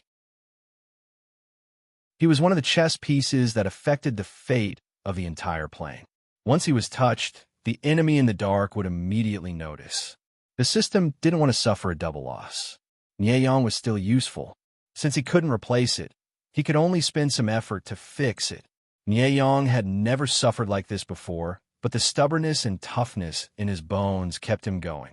Nie Yang refused to back down, and the system refused to let go, so the situation fell into a stalemate. However, Nie Yang was a mortal after all. He couldn't withstand such torture. He still had ambitions. He knew what it meant to be flexible and to be able to adapt to the circumstances. He could just temporarily give in and use the system to achieve his goals. He would find a way to get rid of this demon in the future. After a whole night of torture, Nieyang opened his eyes tiredly when the troops were about to reach the Nye camp. If Nie Qing looked over, he would see that Nieyang's eyes were filled with unwillingness and hatred. "Yang, you're awake?" Nie Qing put down the book and heaved a sigh of relief. He hurriedly helped Nieyang up. At that moment, he noticed that Nieyang's clothes were drenched in sweat, and there was a human-shaped wet mark where he had fallen asleep. Nieyang himself looked exhausted. A few strands of his long hair were stuck to the side of his face. His black hair fell over his shoulders, making him look especially weak and pitiful. "Brother," Nieyang tried to speak, but his voice was hoarse. His throat was burning. "Yang, what nightmare did you have last night? No matter how I called you, you wouldn't wake up." Nie Qing's heart ached when he saw his cousin like this. Of course, Nieyang couldn't tell the truth. He still felt like he had just survived a disaster. This made him feel ashamed and disgusted. He had actually succumbed to a demon's coercion. It was a great humiliation. Nieyang said, "This little brother, cough cough, this little brother doesn't know either. I only remember it was an extremely terrifying dream." Nie Qing saw the lingering fear on his cousin's face and couldn't bear to probe further. He changed the topic. "Father has already sent troops to receive us. The camp is just ahead. Don't be afraid, Yang." Nie Qing patted his back and comforted him like he was coaxing a child. Nieyang closed his eyes tiredly, letting himself lean on Nie Qing's shoulder. If Nie Qing hadn't blocked his way, Nieyang would have been happy to have such a considerate and meticulous elder brother take care of him. Because Nieyang's condition wasn't good, Nie Qing didn't let him get off the carriage. After a short rest, he followed Wei Dan to see his father, Nieyang. Nieyang already knew that his son had been ambushed in the middle of the night and almost lost his life. For a moment, anger and worry coexisted in his heart. The two attacked his heart, and Nieyang almost fainted. Only when he saw Nie Qing did he feel better. Nie Qing was shocked at first glance when he saw his father. It had only been a while since they last met, and his father had lost so much weight. Even though his father's eyes were as sharp as ever, the greenish black in his eyes was like ink that wouldn't disperse. That face was so pale he didn't look like a living person, and his lips were slightly green. Nie Qing immediately bowed deeply, his eyes slightly red. Nieyang said coldly, "How old are you? Still crying like a 3-year-old? How can father be at ease when you're so unsteady?" Nie Qing lowered his head to hide his tears. Nieyang said, "Father heard about your experience last night. You're steady. You've done well in this aspect." Even if he couldn't help, he wouldn't add to the mess. He remembered the saying, "A rich man should not sit under a roof," and wouldn't rashly place himself in a dangerous situation. After repelling the enemy, Nie Qing's handling of the situation was quite thorough. This made Nieyang feel somewhat moved and gratified. It was a pity that Nie Qing was still too young. Once he wasn't here, how could Nie Qing stabilize the tottering Nie family? How could he control the surrounding demons and monsters? Thinking of this, Nieyang felt a headache. The father and son talked for a while before Nieyang sent his son away. A sweet, fishy taste surged up his throat. He caught it with a handkerchief and saw the familiar bright red. In a daze, Nieyang heard the sound of drums outside the tent. He thought he had heard wrong. "Who's beating the drums outside?" The guard outside the tent said. "Reporting to my lord, the enemy has gathered their forces outside the camp to challenge us." When Nieyang heard this, his pair of phoenix eyes widened in anger. Lu Shi is really going too far. He had bullied his son and almost caused him to send off his son. Then he brought his troops to challenge them. Chapter 1472. Love is not gay. Oh my God. The streamer is running on the road of self-deprecation and not looking back. Shenjia almost killed someone's son, and then you brought people to my door and beat me up. I don't even want to help the wall. I only respect the streamer. The salted fishes munched on their melons and moved their small stools over, waiting for the battle to begin. Little White Bunny, There are a lot of trolls on the internet. All of them are saying that the streamer is shameless and sinister. The most vicious thing is a woman's heart. Blue drawer. Forgive me for being blunt, but the host has been doing things her own way for so many years. When did she ever care about those contrarians? They could even find a reason to scold RMB. They really couldn't think of anything in this world that they couldn't scold. We are calm. Not everyone could accept Jiang Pengji's actions, especially those with fragile hearts. Not only did they have a fragile heart, but they also like to find fault. Relying on the fact that the streamer couldn't do anything to them, they squatted on the internet to vilify Jiang Pengji. For example, a woman gave birth to a uterus to carry on the family line. It was a duty given by nature. She didn't find a man to marry and have children. Instead, she followed a man to fight for the world. Some reasons were purely Virgin Mary acting up. For example, Jiang Pengji was cruel and merciless. She killed a lot of people. She didn't have the slightest bit of kindness or civility. The most classic sentence of these haters was, "Oh my God, she fought for the world by killing people. Couldn't she evolve peacefully? Can't I use love to influence him? Why do they have to fight and kill? How sinful." Jiang Pengji didn't even bother to roll her eyes at this group of people who had to hold up their fingers like an orchid in a bar. In short, Jiang Pengji had two groups of loyal followers in the two dimensions. One group was the salted fish in the live broadcast room, fighting for a small bench for 10 years like a day. The other group was the haters who slandered her on the internet for 10 years like a day. This was probably true love. Jiang Pengji tried to kill Niel Yang's son on the way, but after she failed, she sent someone to challenge Niel Yang. She deliberately wanted to anger Niel Yang to death. Her intentions were too evil. They had never seen a woman as thick-skinned and vicious as Jiang Pengji. A woman's heart is the most poisonous. Some media outlets even accused her of abetting underage crime and increasing social violence. Anyway, Jiang Pengji couldn't see it, so they could criticize her however they wanted. Looking at the comments of the idle people in the streaming room, Jiang Pengji's reaction was still calm. She even said something extremely infuriating.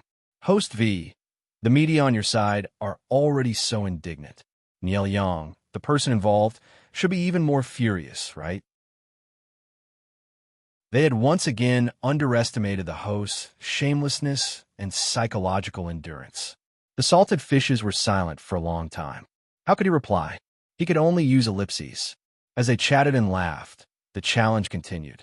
A certain kung fu will make full use of the language style of the boorish school. His challenge can infuriate someone to death. Quite a number of salted fish wished that they could change to something more elegant. Such cursing was very unpleasant to the ears. The scolding is too elegant. The enemy soldiers won't understand. Isn't this playing the lute to a cow? The more vulgar it is, the more people will understand it. Wasn't provoking the enemy to suppress their morale and make them angry? In this era where the literacy rate was less than 1%, people would think that you were soft and powerless even if you scolded elegantly. A salted fish asked a tricky question. Ko Jiao Chi fan. Dongqing and Zhongzhou are two different countries. The language barrier must be huge, right? Do you understand? Jiang Pengji said, "Don't you know that you can learn scolding words even from a different race?" Even if they didn't understand, they knew that the other party was scolding them. This was the charm of scolding. As they spoke, the enemy finally responded. "My men." Jiang Pengji drew out the god-slaying sword and carried it on her shoulder. She raised her chin slightly and said arrogantly, "It's time to start." Sun Wan, who was supervising the battle, was speechless. This time, they sent out troops to anger Niel Yang. Time was tight, many weapons could not be in place, and only a part of the army could be brought over. If they really fought, Jiang Pengji's side did not have a big advantage.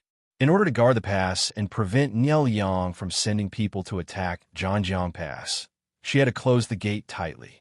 Therefore, the follow-up reinforcements were definitely not as good as the enemies. Niel Yang rushed into battle, and his preparation was not as good as Jiang Pengji's. If the battle started, he would definitely suffer a small loss. If the two armies fought for a long time, Niel Yang's reinforcements would catch up, and Jiang Pengji would fall into a passive and disadvantageous position.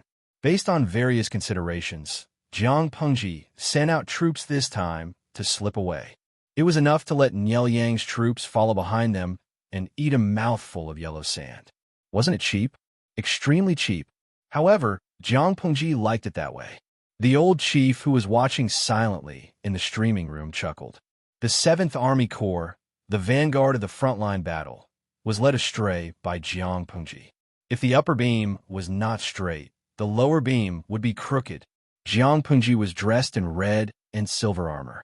The white horse beneath her rushed out of the army like lightning and blended into the vast sea of people, harvesting heads to her heart's content. White, we haven't had such fun a long time. Ever since little White, the bastard, abducted White, other than his first child, White had given birth to 3 more times. No matter how hard Jiang Pengji tried, she could not force pregnant women to go to the battlefield. She could only wait for White's boring pregnancy to pass. They had not fought together for a long time. If little White was not obedient, Jiang Pengji really wanted to stab the horse in the root of its sin. White understood human nature very well, and its already restless and active emotions rose. Its body was relatively large. Although it was not as tall and strong as the heavy horses of the heavy cavalry battalion, it was still a strong and sturdy little girl. Its entire body was covered in armor. White's combat style became wilder and wilder. Its charge was like the weight of Mount Tai. The horse opposite it let out a shrill scream and had to take a few steps back to stabilize itself. By the time it stabilized itself, the owner on the horse's back had already been beheaded by Jiang Pengji. After killing for a while, Jiang Pengji patted White's neck. Go back. The Bai was very reluctant. Jiang Pengji smiled and said, if we accidentally go overboard, those little princesses will act up. She was the Lord. No matter how good she was at fighting, she could not ignore the petty hearts of the civil and military officials. Later, if they don't catch up to us, I plan to give Niel Yang a big gift. Jiang Pengji carried the god-slaying saber for a while until the white horse under her became a scarlet horse. She then retreated reluctantly. Sun Wen silently turned his head to look at his lord. He had not gotten used to having a lord who could fight so well. He chose to ignore the fact that his lord had gone to the battlefield again and asked, what big gift? Jiang Pengji said, a set of gorgeous women's clothes. Sun Wen was speechless. She smiled and said, if it's not a girl who has to hold up her fingers like an orchid in a club, then it's a weak woman in men's clothes. Otherwise, why can't the enemy even catch up? Zidao, do you think Niel Yang will be so angry that he will vomit blood if I give this along with the clothes? Sun Wen was speechless. His lord was the one who was born with the wrong gender. She could even tell dirty jokes in such a fresh and refined way. Even though Sun Wen's grandson was about to discuss marriage, he still could not accept his lord's dirty jokes. Chapter 1473. No, perhaps Sun Wen should be more worried about whether his grandson would be led astray by the Lord's side. Gifting women's clothing, this behavior will definitely be criticized in the future. As a conservative old man, Sun Wen did not approve of his lord using such methods to attack the enemy. It was not because of anything else, but it was not good to be recorded in the future history books. Jiang Pengji said with a smile, so what? A person who conforms to the rules, no matter how well he does, is not as attractive as a person who has a mixed reputation. People should always have some mysterious or interesting things that people will talk about. Only then will the future generations remember them. Sun Wen held back and finally spat out 2 words that were somewhat overstepping his boundaries. Nonsense. Sun Wen studied orthodox knowledge and belonged to the conservative faction. However, his lord was a trendy person with active thoughts. For example, in this matter, he felt that a gentleman should cherish his reputation. It did not matter what methods were used to attack the enemy. What was important was his reputation. However, Jiang Pengji did not care about her reputation. She actually came up with such a childish method to provoke him by gifting women's clothing. If Niel Yang was angered by her and something happened to him, would the history books write about her in such a way? Contrarians loved to ignore merits and seize on shortcomings and blemishes to make a big fuss. Compared to the achievements of the predecessors, the future generations preferred to use a magnifying glass to find the shortcomings of the predecessors. To put it nicely, it was to use the past as a mirror, history as a mirror to know the vicissitudes of life, and people as a mirror to understand gains and losses. Jiang Pengji's thoughts were different. She said, "Sai, I know what Zai Dao is worried about, but no one is perfect. For someone like me who is unprecedented, I'm afraid that if I'm too wise and powerful, unparalleled, virtuous, and awe-inspiring, the later generations will feel too much pressure. If I leave some harmless flaws and blemishes, the official and unofficial history books can use them to entertain the future generations." The salted fishes nodded their heads like pounding garlic and eagerly agreed. The streamer was right. They were cheering for their streamer. Sunwin was speechless. To be narcissistic to such an extent, it was indeed unprecedented in both the past and the future. It was unprecedented in both the past and the present. He suddenly did not want to think about how his lord would be recorded in the history books. They would most likely misinterpret her as a wicked woman with 3 heads and 6 arms, right? After all, the lord was so good at fighting and could even tell dirty jokes. She could dominate the battlefield by herself with a knife and a horse. When these words were added together, the first impression that would appear in the minds of ordinary people was a big and burly man with a thunderous voice, broad shoulders, and a narrow waist. Thinking of this, Sunwin tilted his head and glanced at his lord's profile. Perhaps it was because her style was too unlike that of a traditional woman. The world would be awed by her aura at first glance and then ignore her beauty. In all fairness, his lord's appearance was quite good at fighting. When she was dressed as a man, she looked suave and unparalleled. When she was dressed as a woman, she had a different taste as well. If she could leave behind a few portraits, she might be able to salvage the image of a ferocious and evil woman in the eyes of future generations. Thus, he sincerely suggested, "When my lord returns, can you leave a few more portraits behind?" Jiang Pengji looked at him dumbfoundedly. She did not understand how the topic had changed from the disagreement between the ruler and the minister to painting. While the two of them were conversing, the battlefield was still filled with battle cries. Qin Gong and the other generals carefully mobilized the entire army, ensuring that the soldiers would not be held back by the enemy because of a momentary victory. It was hard to say about Jiang Pengji's other strengths, but she was unusually decisive on the battlefield. The enemy could not trick her with small gains. She said that she wanted to take advantage of the situation and then leave, so she would not allow the soldiers under her command to be greedy and rash. Qin Gong and the others were well aware of this. They were even more careful when leading the troops in a battle, not daring to anger her. Report: the reinforcements of the Nia army camp are about to arrive. Upon hearing this, Jiang Pengji and Sun Wen turned their attention to the battlefield. According to the current situation, their army still had the upper hand. If they continued to fight, they would definitely be able to bite off a piece of the enemy's flesh. However, Sun Wen asked, "My lord, do you want to withdraw your troops?"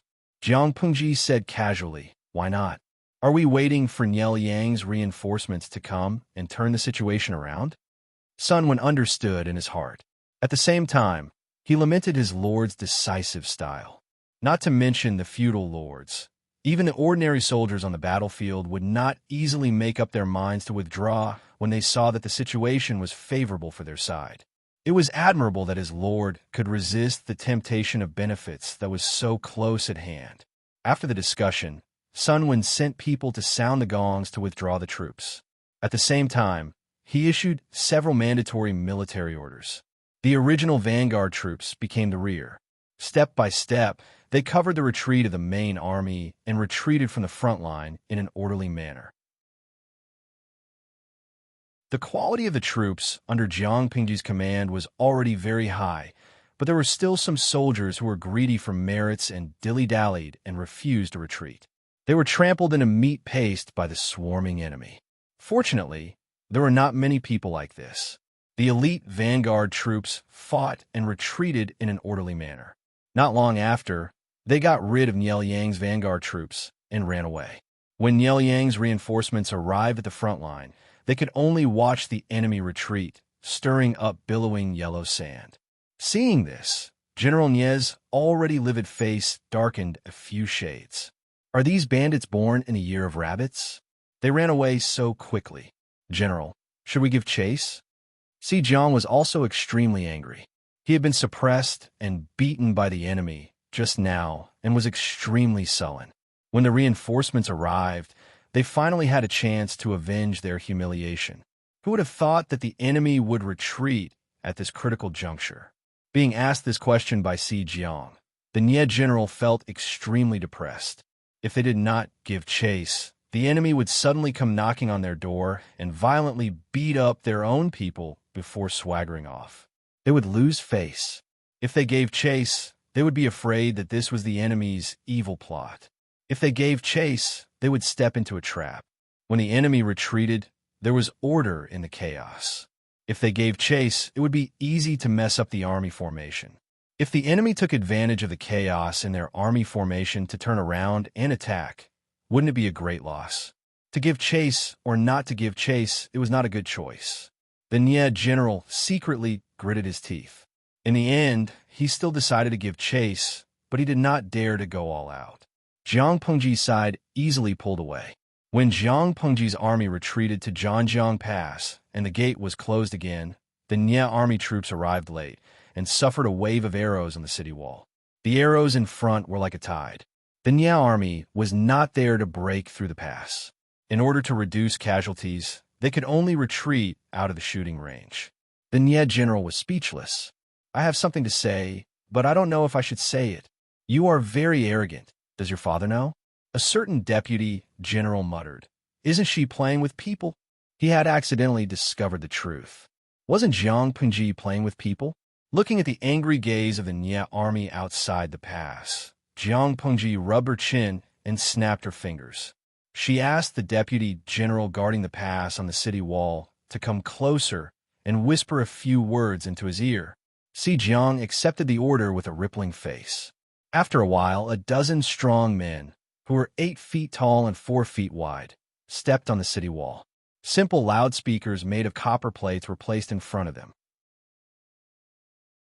The strong men gathered their qi in their dantian and shouted loudly. Their voices were like thunder.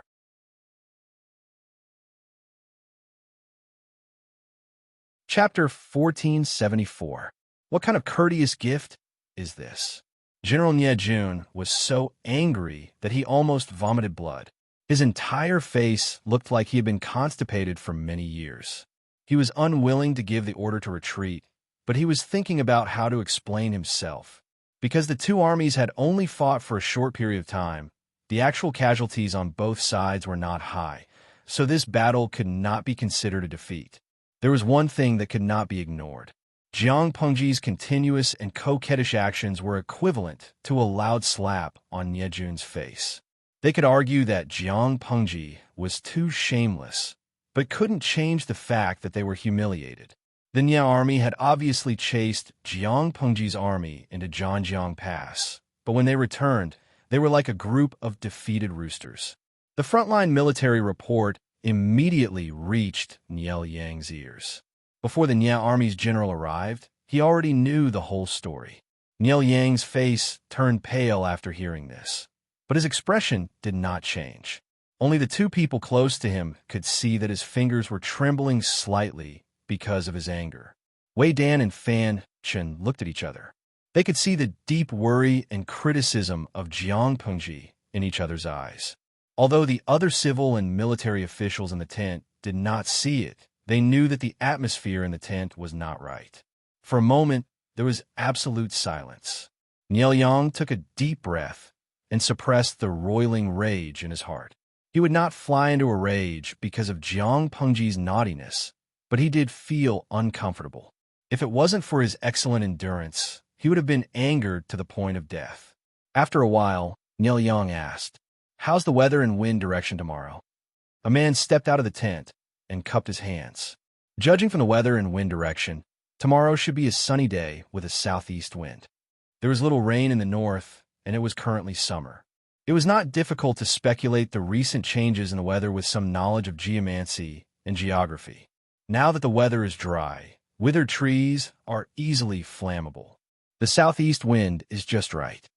Nielyang lowered his eyes and said, "Order people to prepare dry wood, firewood, and black oil. Tomorrow, at the hour of the third day, send troops to attack Zhanjiang Pass. Lu Shi toyed with us today. Tomorrow, we will burn him to death." Fan Shun said in surprise, "All the trees in the forest near Zhanjiang Pass have been chopped down by Lu Shi's men until only wooden stumps are left. Burning them probably won't work." Nielyang said, "Smoke and fire scorching, I'll return the favor." Everyone understood that this wasn't a proper attack. It was just a test of the enemy's strength, and at the same time, a way to get back at them for what had happened today. However, they never expected Jiang Pengji to be mischievous. How could being mischievous be enough? Report, there are hundreds of prisoners of war outside the camp. Nielyang raised his eyebrows and felt that things were not simple. Since he was a captive, he shouldn't have deserted during the battle. He was most likely captured by the enemy before the battle. The enemy captured captives and then released them. What did this mean? Captive? What is Lu Shi up to this time? Fan Shun was subconsciously frightened. From Jiang Pengji to Sun Wan, none of her subordinates were normal. The soldiers stammered. Those captives were all dressed in women's clothing.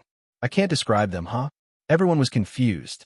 When they went out to take a look, they were immediately embarrassed and angry.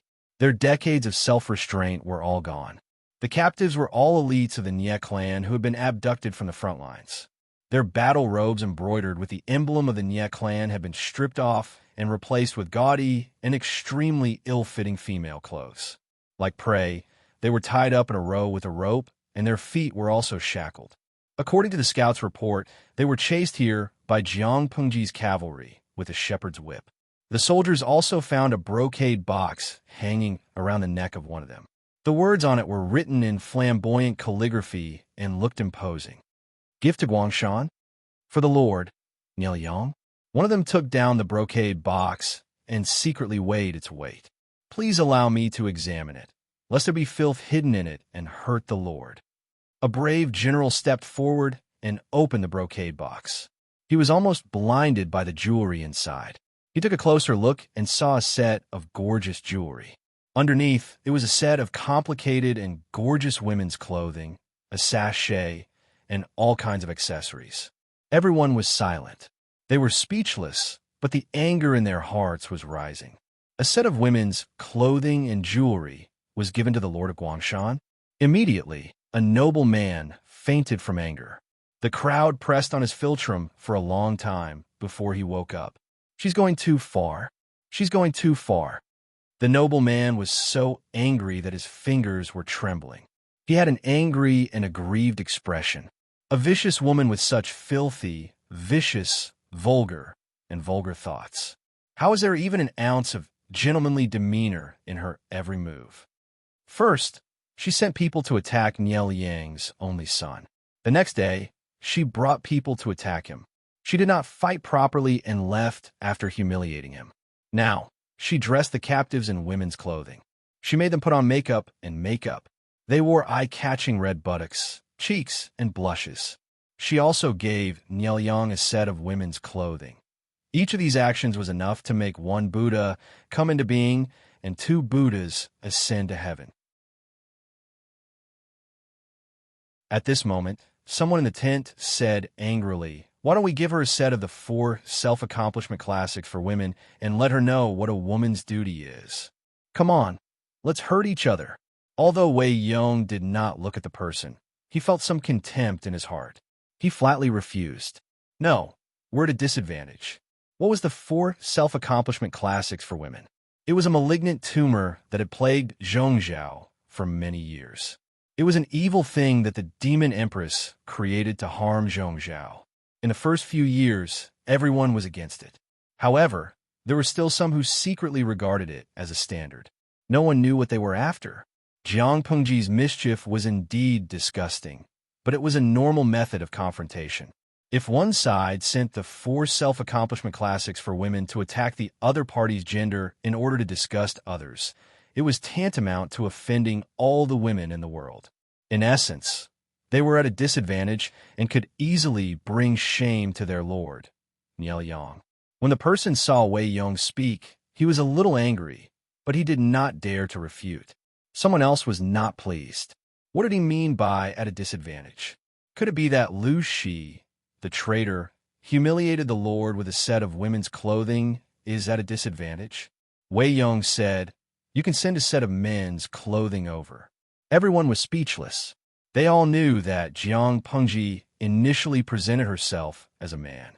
Later, when she became famous at the Huangshui meeting, she changed to a woman. For her, there was actually no difference between men's clothing and women's clothing. If she gave him a set of men's clothing, she might even say thank you. In the summer, she would have an extra set of clothes to change into. She could be shameless enough to say thank you.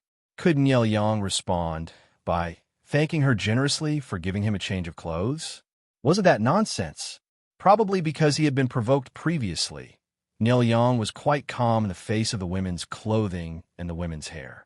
He said calmly, "The goddess has the intention, but I have no intention." Wei Yong was silent for a moment. He instantly understood Nielyang's response.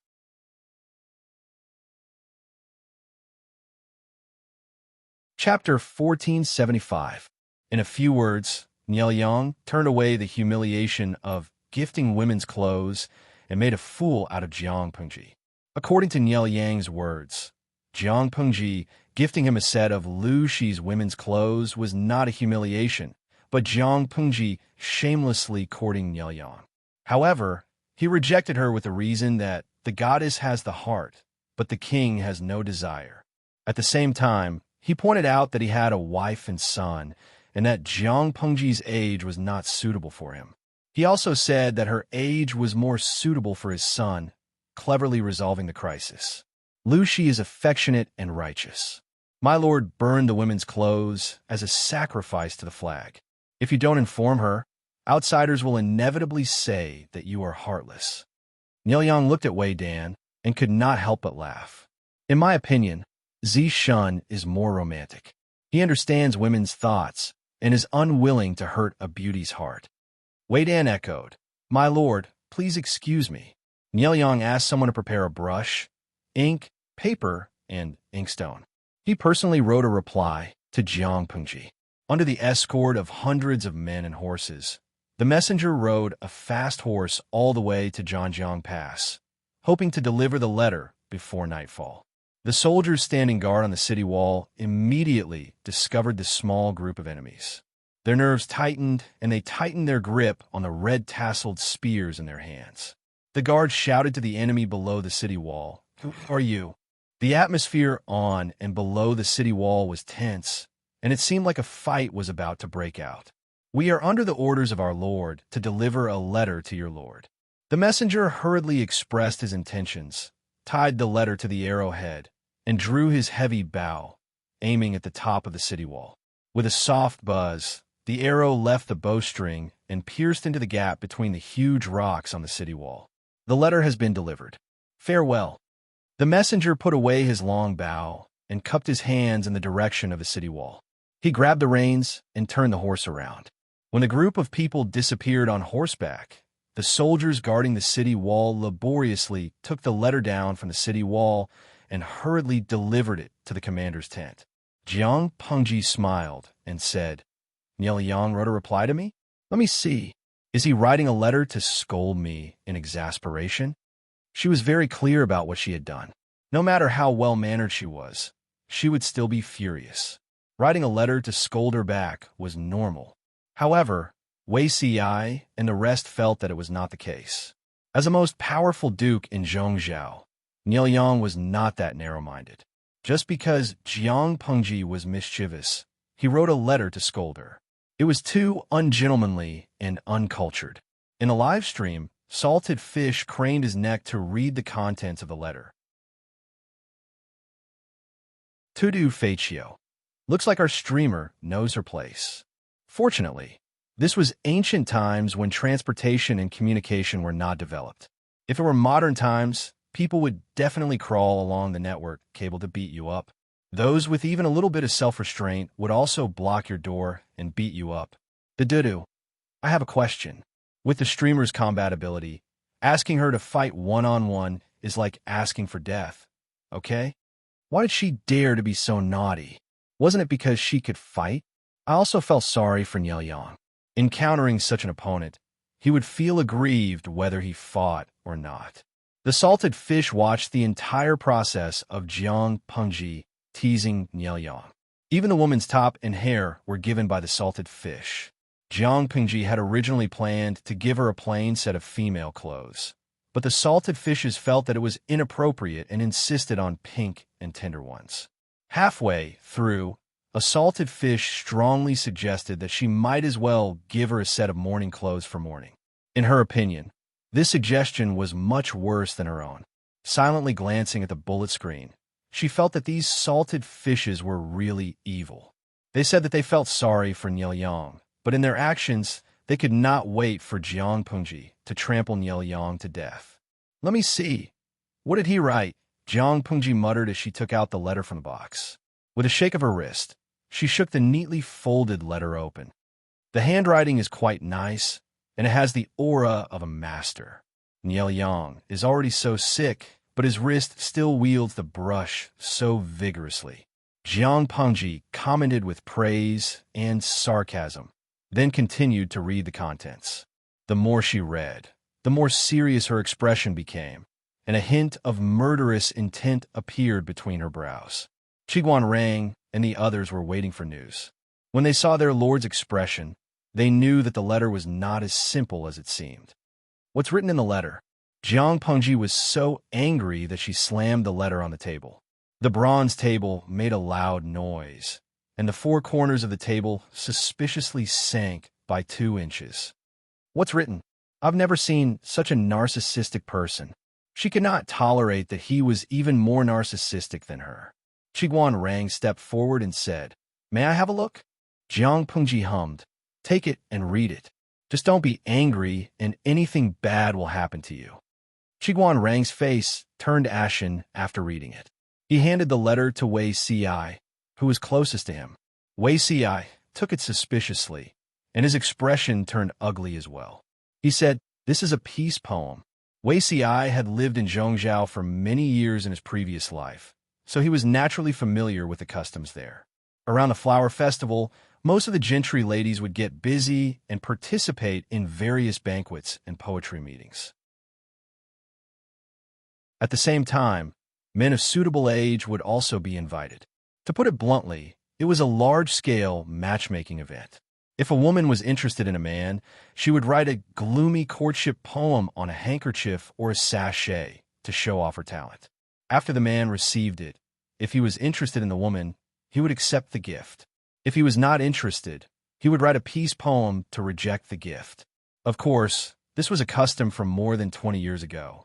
It was once considered a major festival in Zhongzhou. Ever since the demon Empress wrote the 4 self-accomplishment classic for women to restrain the women of the world and impart virtue to them, this tradition was also treated as trash and abandoned. Not to mention matchmaking, exchanging keepsakes in private. Even if they met once, it was immoral. Nielyang wrote this as a reply to convey a message. Don't think too highly of yourself. I'm not interested in you. Qiguan Rang snorted coldly. This Nielyang can't be underestimated. It was obviously a great humiliation, but not only did he endure it, but he also retaliated beautifully, making Jiang Pengji suffer in silence. He was impressive. Wei Ci's expression was cold, and no one knew what he was thinking. However, his heart was definitely not as calm as he looked. Didn't he see that the letter was about to be crushed into a ball? They were all waiting for Jiang Pengji's decision. Would she write a reply, or was something else? Jiang Pengji appeared to be free and easy. She said, "What reply?" The 2 feudal lords frequently communicate with each other. What will the future generations say? Nielyang has already decided on the matter of the women's clothing. If I write again, won't it prove his words? Just ignore him and fight on the battlefield. She really didn't take this matter to heart. At most, she felt that Niel Yang was quite narcissistic. Everyone felt like a fishbone was stuck in their throats. They couldn't wait to run to Niel Yang and get back at him. Don't take this matter to heart. It's just a small trick. Let's meet him on the battlefield. It's getting late. Let's disperse. Everyone dispersed. Those who had work to do and those who had meals ate. Only Wei Si sneaked back. Jiang Pengji seemed to have expected it. She rested her chin on her hand and looked at him with a smile. Are you jealous, Zi Xiao? Wei Si sighed. Why would I be jealous because of this? He was just worried that his lord was really angry and was putting up a strong front in order not to worry others. Looking at it now, she really didn't take Niel Yang's counterattack to heart. Why did he feel an inexplicable heartache?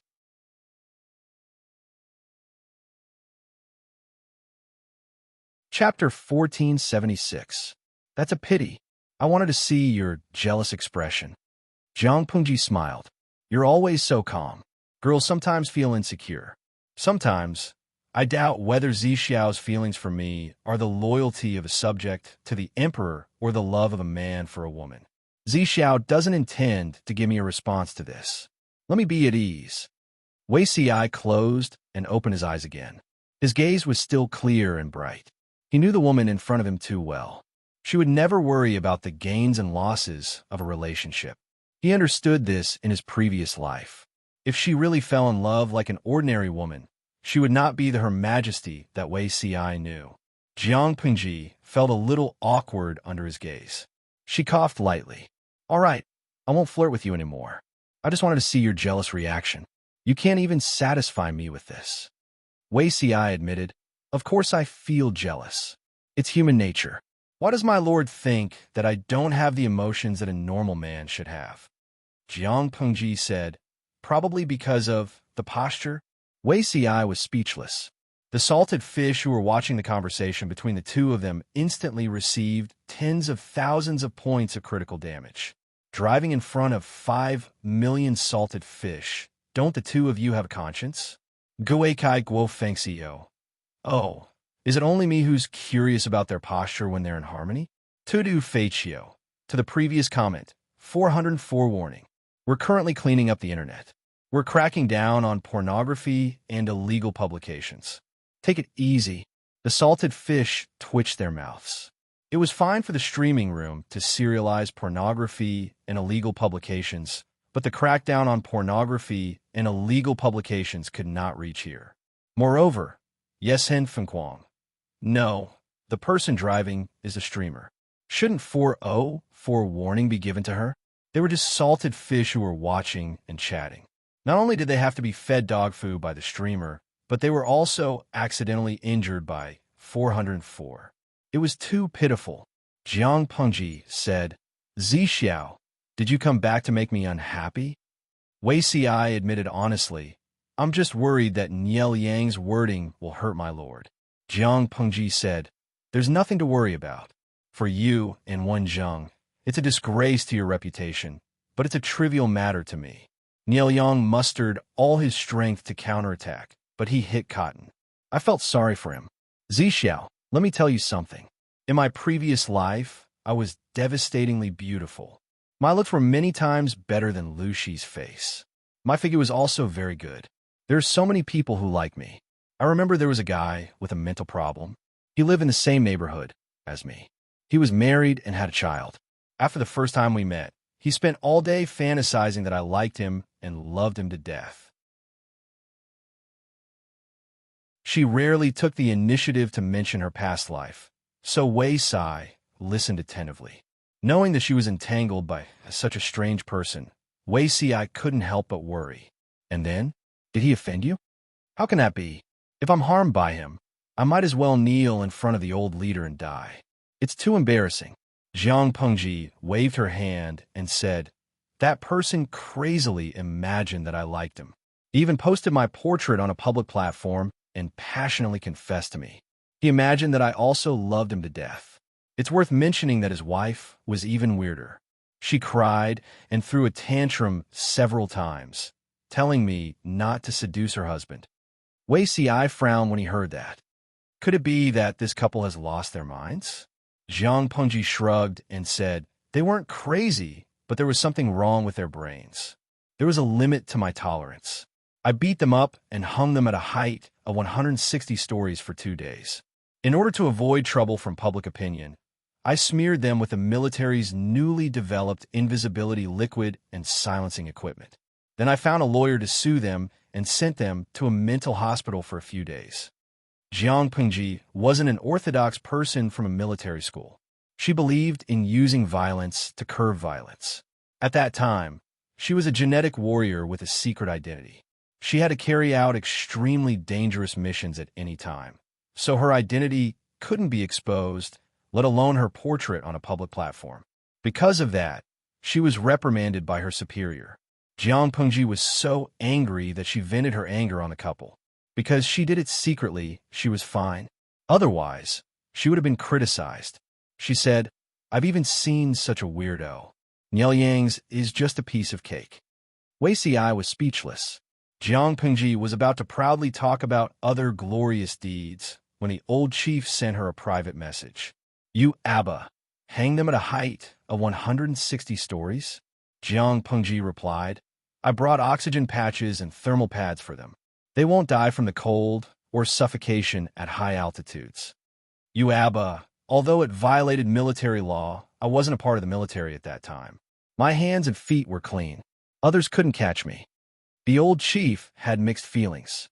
She was like a class teacher, watching the students who graduated from her class confess the pranks they did when they were students. Such a mischievous student was definitely not taught by her. The old chief was doubting his life. Wei Ci also had mixed feelings. He suddenly realized that the place his lord lived in her previous life was a world he couldn't imagine. Only the environment there could make her so open-minded. Wei Ci and the others were filled with righteous indignation at Niel Yang's counterattack. Who asked Niel Yang to use the lord's reputation as a ruse? But the person involved didn't care at all. He laughed bitterly to himself. The Lord wouldn't worry about personal gains and losses because of feelings, but he would. Especially when he realized how big of a gap there was between their worldviews, he became more and more flustered. Instead of that, it would be better to stay at a distance like in her previous life. Perhaps it would be better. The human heart was greedy. After tasting a little sweetness, they would hope for more and be closer. Sometimes Wei Ci would despise himself for acting like this. He was bashful, and it was really not pleasant. Just as Wei Ci was lost in his thoughts, a shadow came over his head.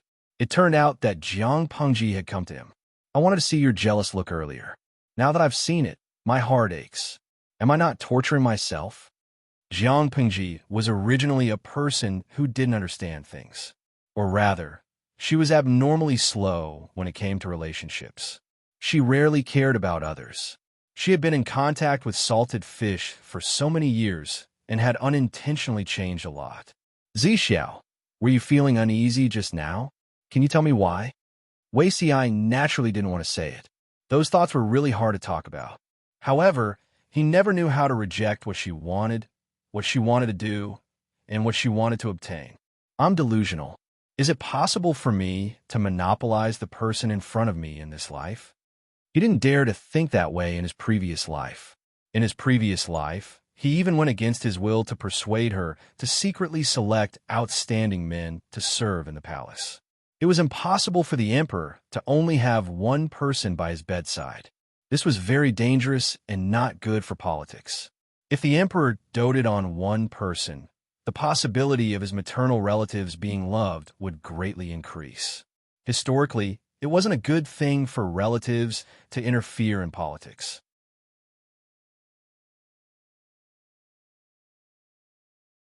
Chapter 1477. What? You don't know how to speak. Jiang Pengji waved her hand in front of Wei Ci's face, but he still had a cute, lifeless look. Wei Ci was too calm and composed. It was as if he could maintain a calm and dignified attitude at all times. It was rare to see him lose his composure like this. Jiang Pengji was not in a hurry to make him come back to his senses.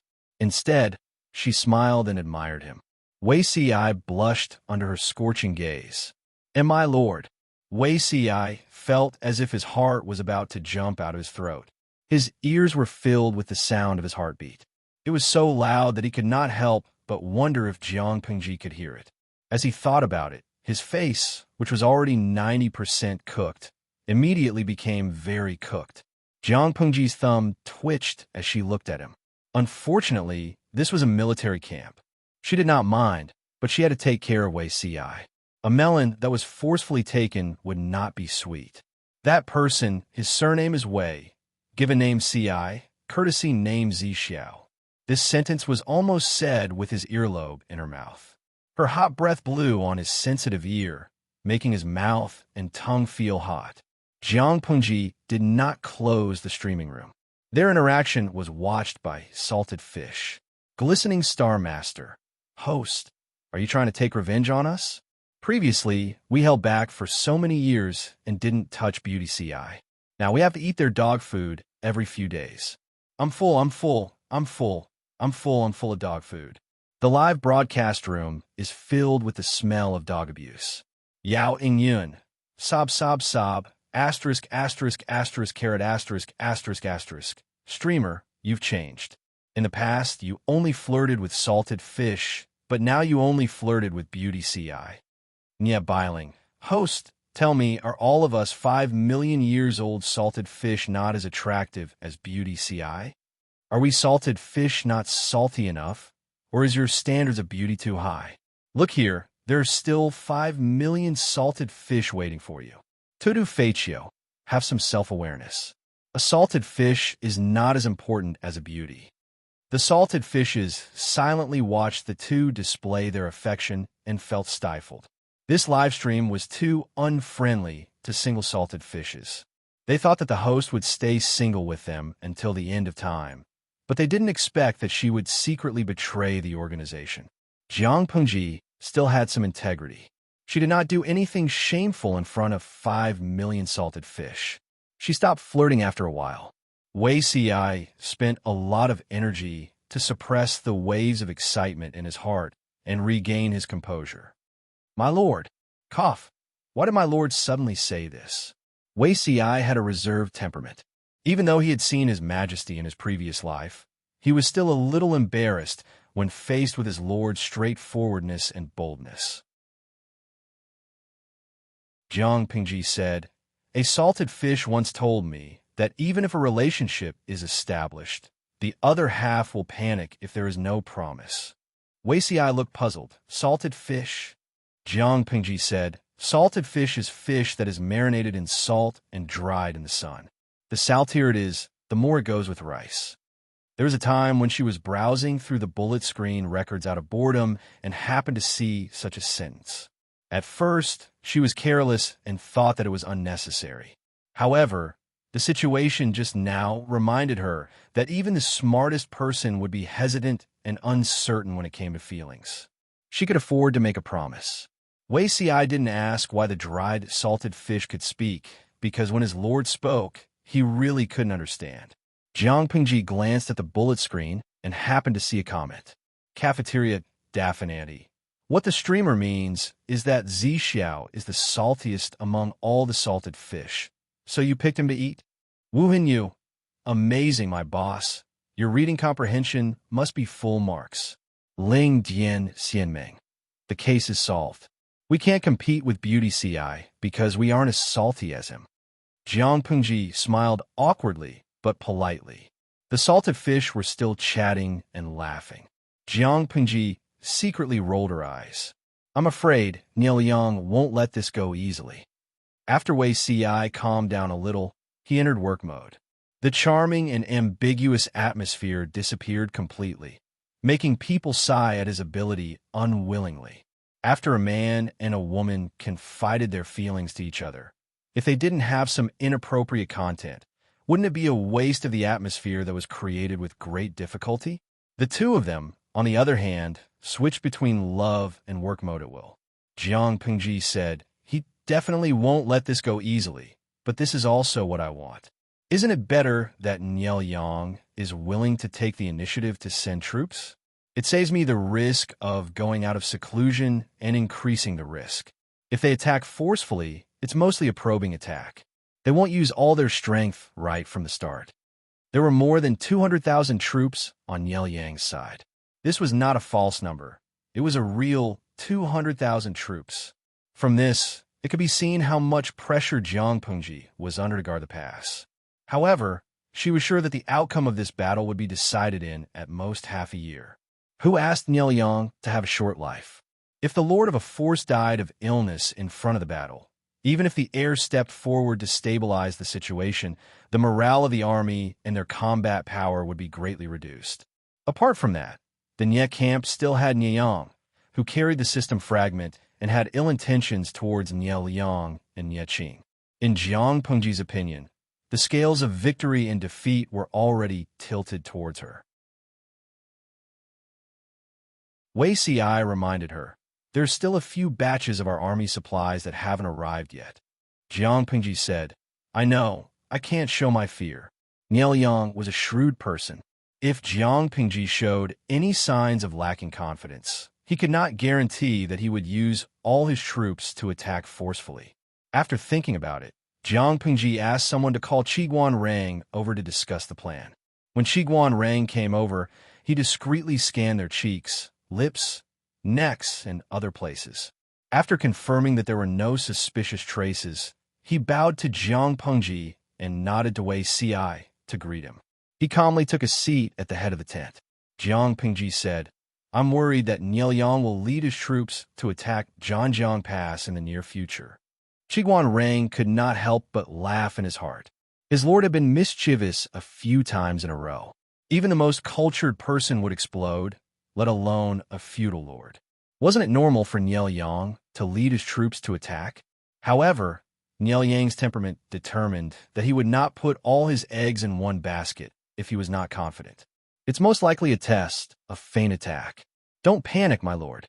Jiang Pengji said, "That's true, but we can't let the other party test our depth." Qiguan Rang asked, "What does my lord want to do?" Jiang Pengji said, "Discuss the matter of guarding the pass, how to arrange and settle the troops and supplies." Compared to defense, Jiang Pengji was better at attacking. She had not deeply studied ancient defensive tactics. It was safer to consult a professional about things that she did not understand. Qiguan Rang was undoubtedly the professional among professionals. Everyone knew that Nye Liang would lead his troops to get back at them, but they did not expect Nye Liang to act so quickly and impatiently. Wei Si secretly sighed with emotion. His lord's ability to infuriate people was becoming more and more exquisite. He did not have much contact with Nye Liang, but he more or less knew some things through the narration of his elder brother in his previous life. His lord could be proud that she could make Nye Liang break through her power.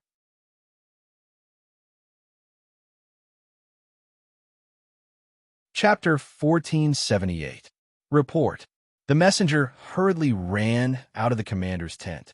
Jiang Pengji asked him, "What's the matter?" "The enemy has gathered 70,000 men and horses outside the pass. They're only an hour away from us."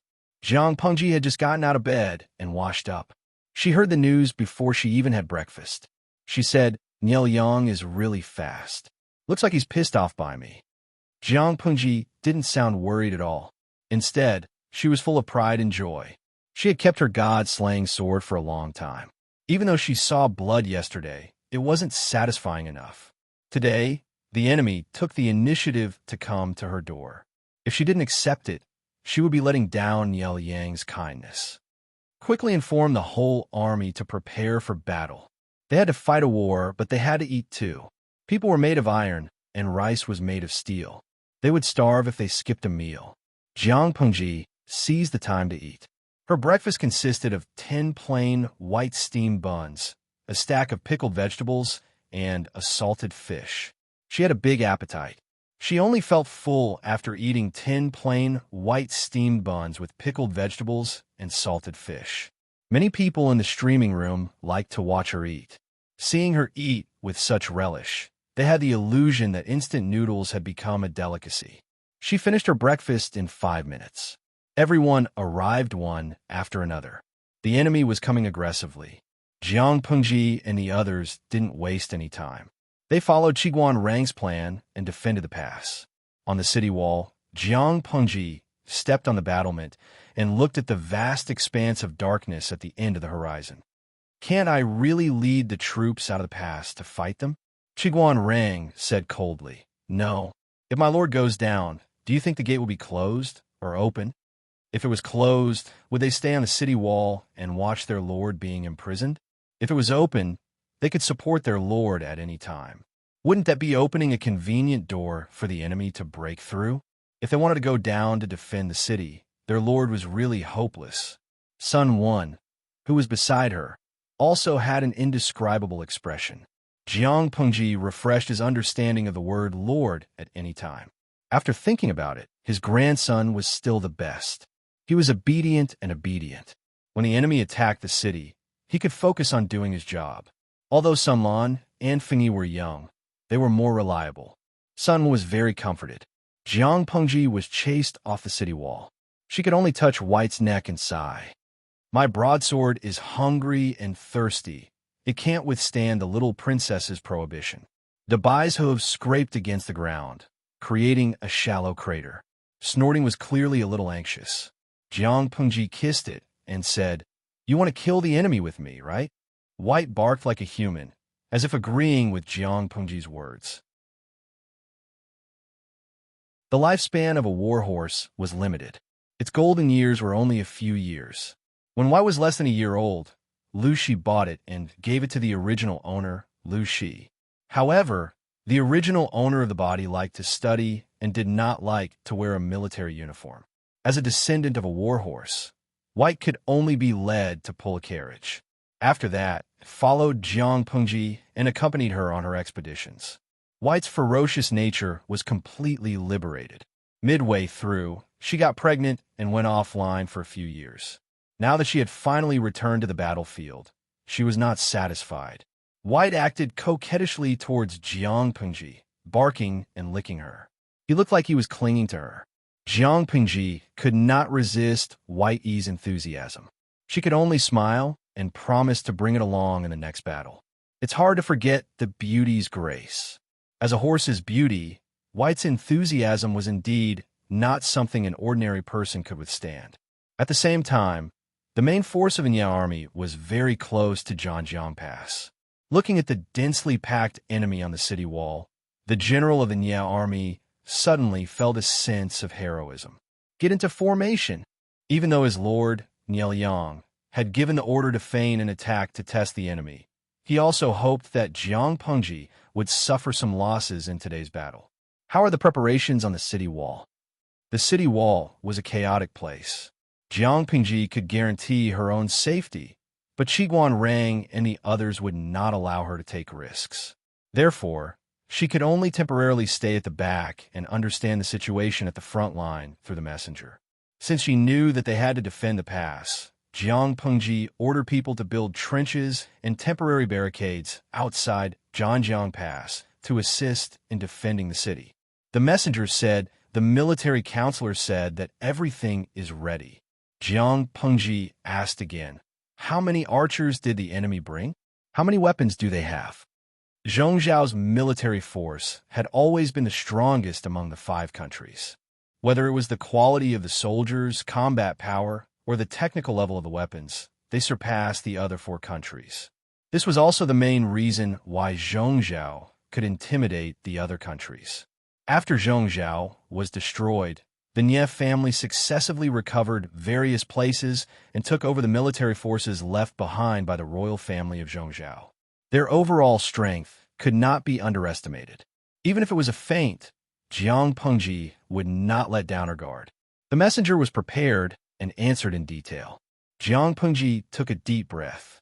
She could only suppress her emotions and continue to wait for the battle report from the front line. She believed that Qiguan Rang and Sun Wan would not let Nielyang take advantage of them if they joined forces. However, the battlefield was ever-changing, and no one could guarantee anything. Jiang Pengji's hearing was excellent. Even if she stayed at the back, she could vaguely hear the war drums and shouts from the front line. Listening to the movements, the 2 sides seemed to be in a stalemate. Although the enemy was feigning an attack, they were serious. The Nya army led the way with wooden carriages equipped with thick shields to resist the tide-like rain of arrows falling from the city wall. The soldiers took the opportunity to advance, approaching the city wall of Zhanjiang Pass with scaling ladders. Although there were several trenches, they could not stop them for long. The enemy used wooden planks to level the ground and smoothly crossed over. Qiguan Rang was not surprised when he saw the situation. He ordered the soldiers to control the bed crossbows and shoot at the people in the designated positions. The penetrating power of the ballistae was much stronger than that of the arrows. A thick arrow landed on the wooden carriage's shield, instantly piercing through the shield and the carriage. The force of the arrow was so great that it instantly destroyed the chariot. However, as soon as a gap appeared, the Nya army soldiers immediately filled it with bronze shields.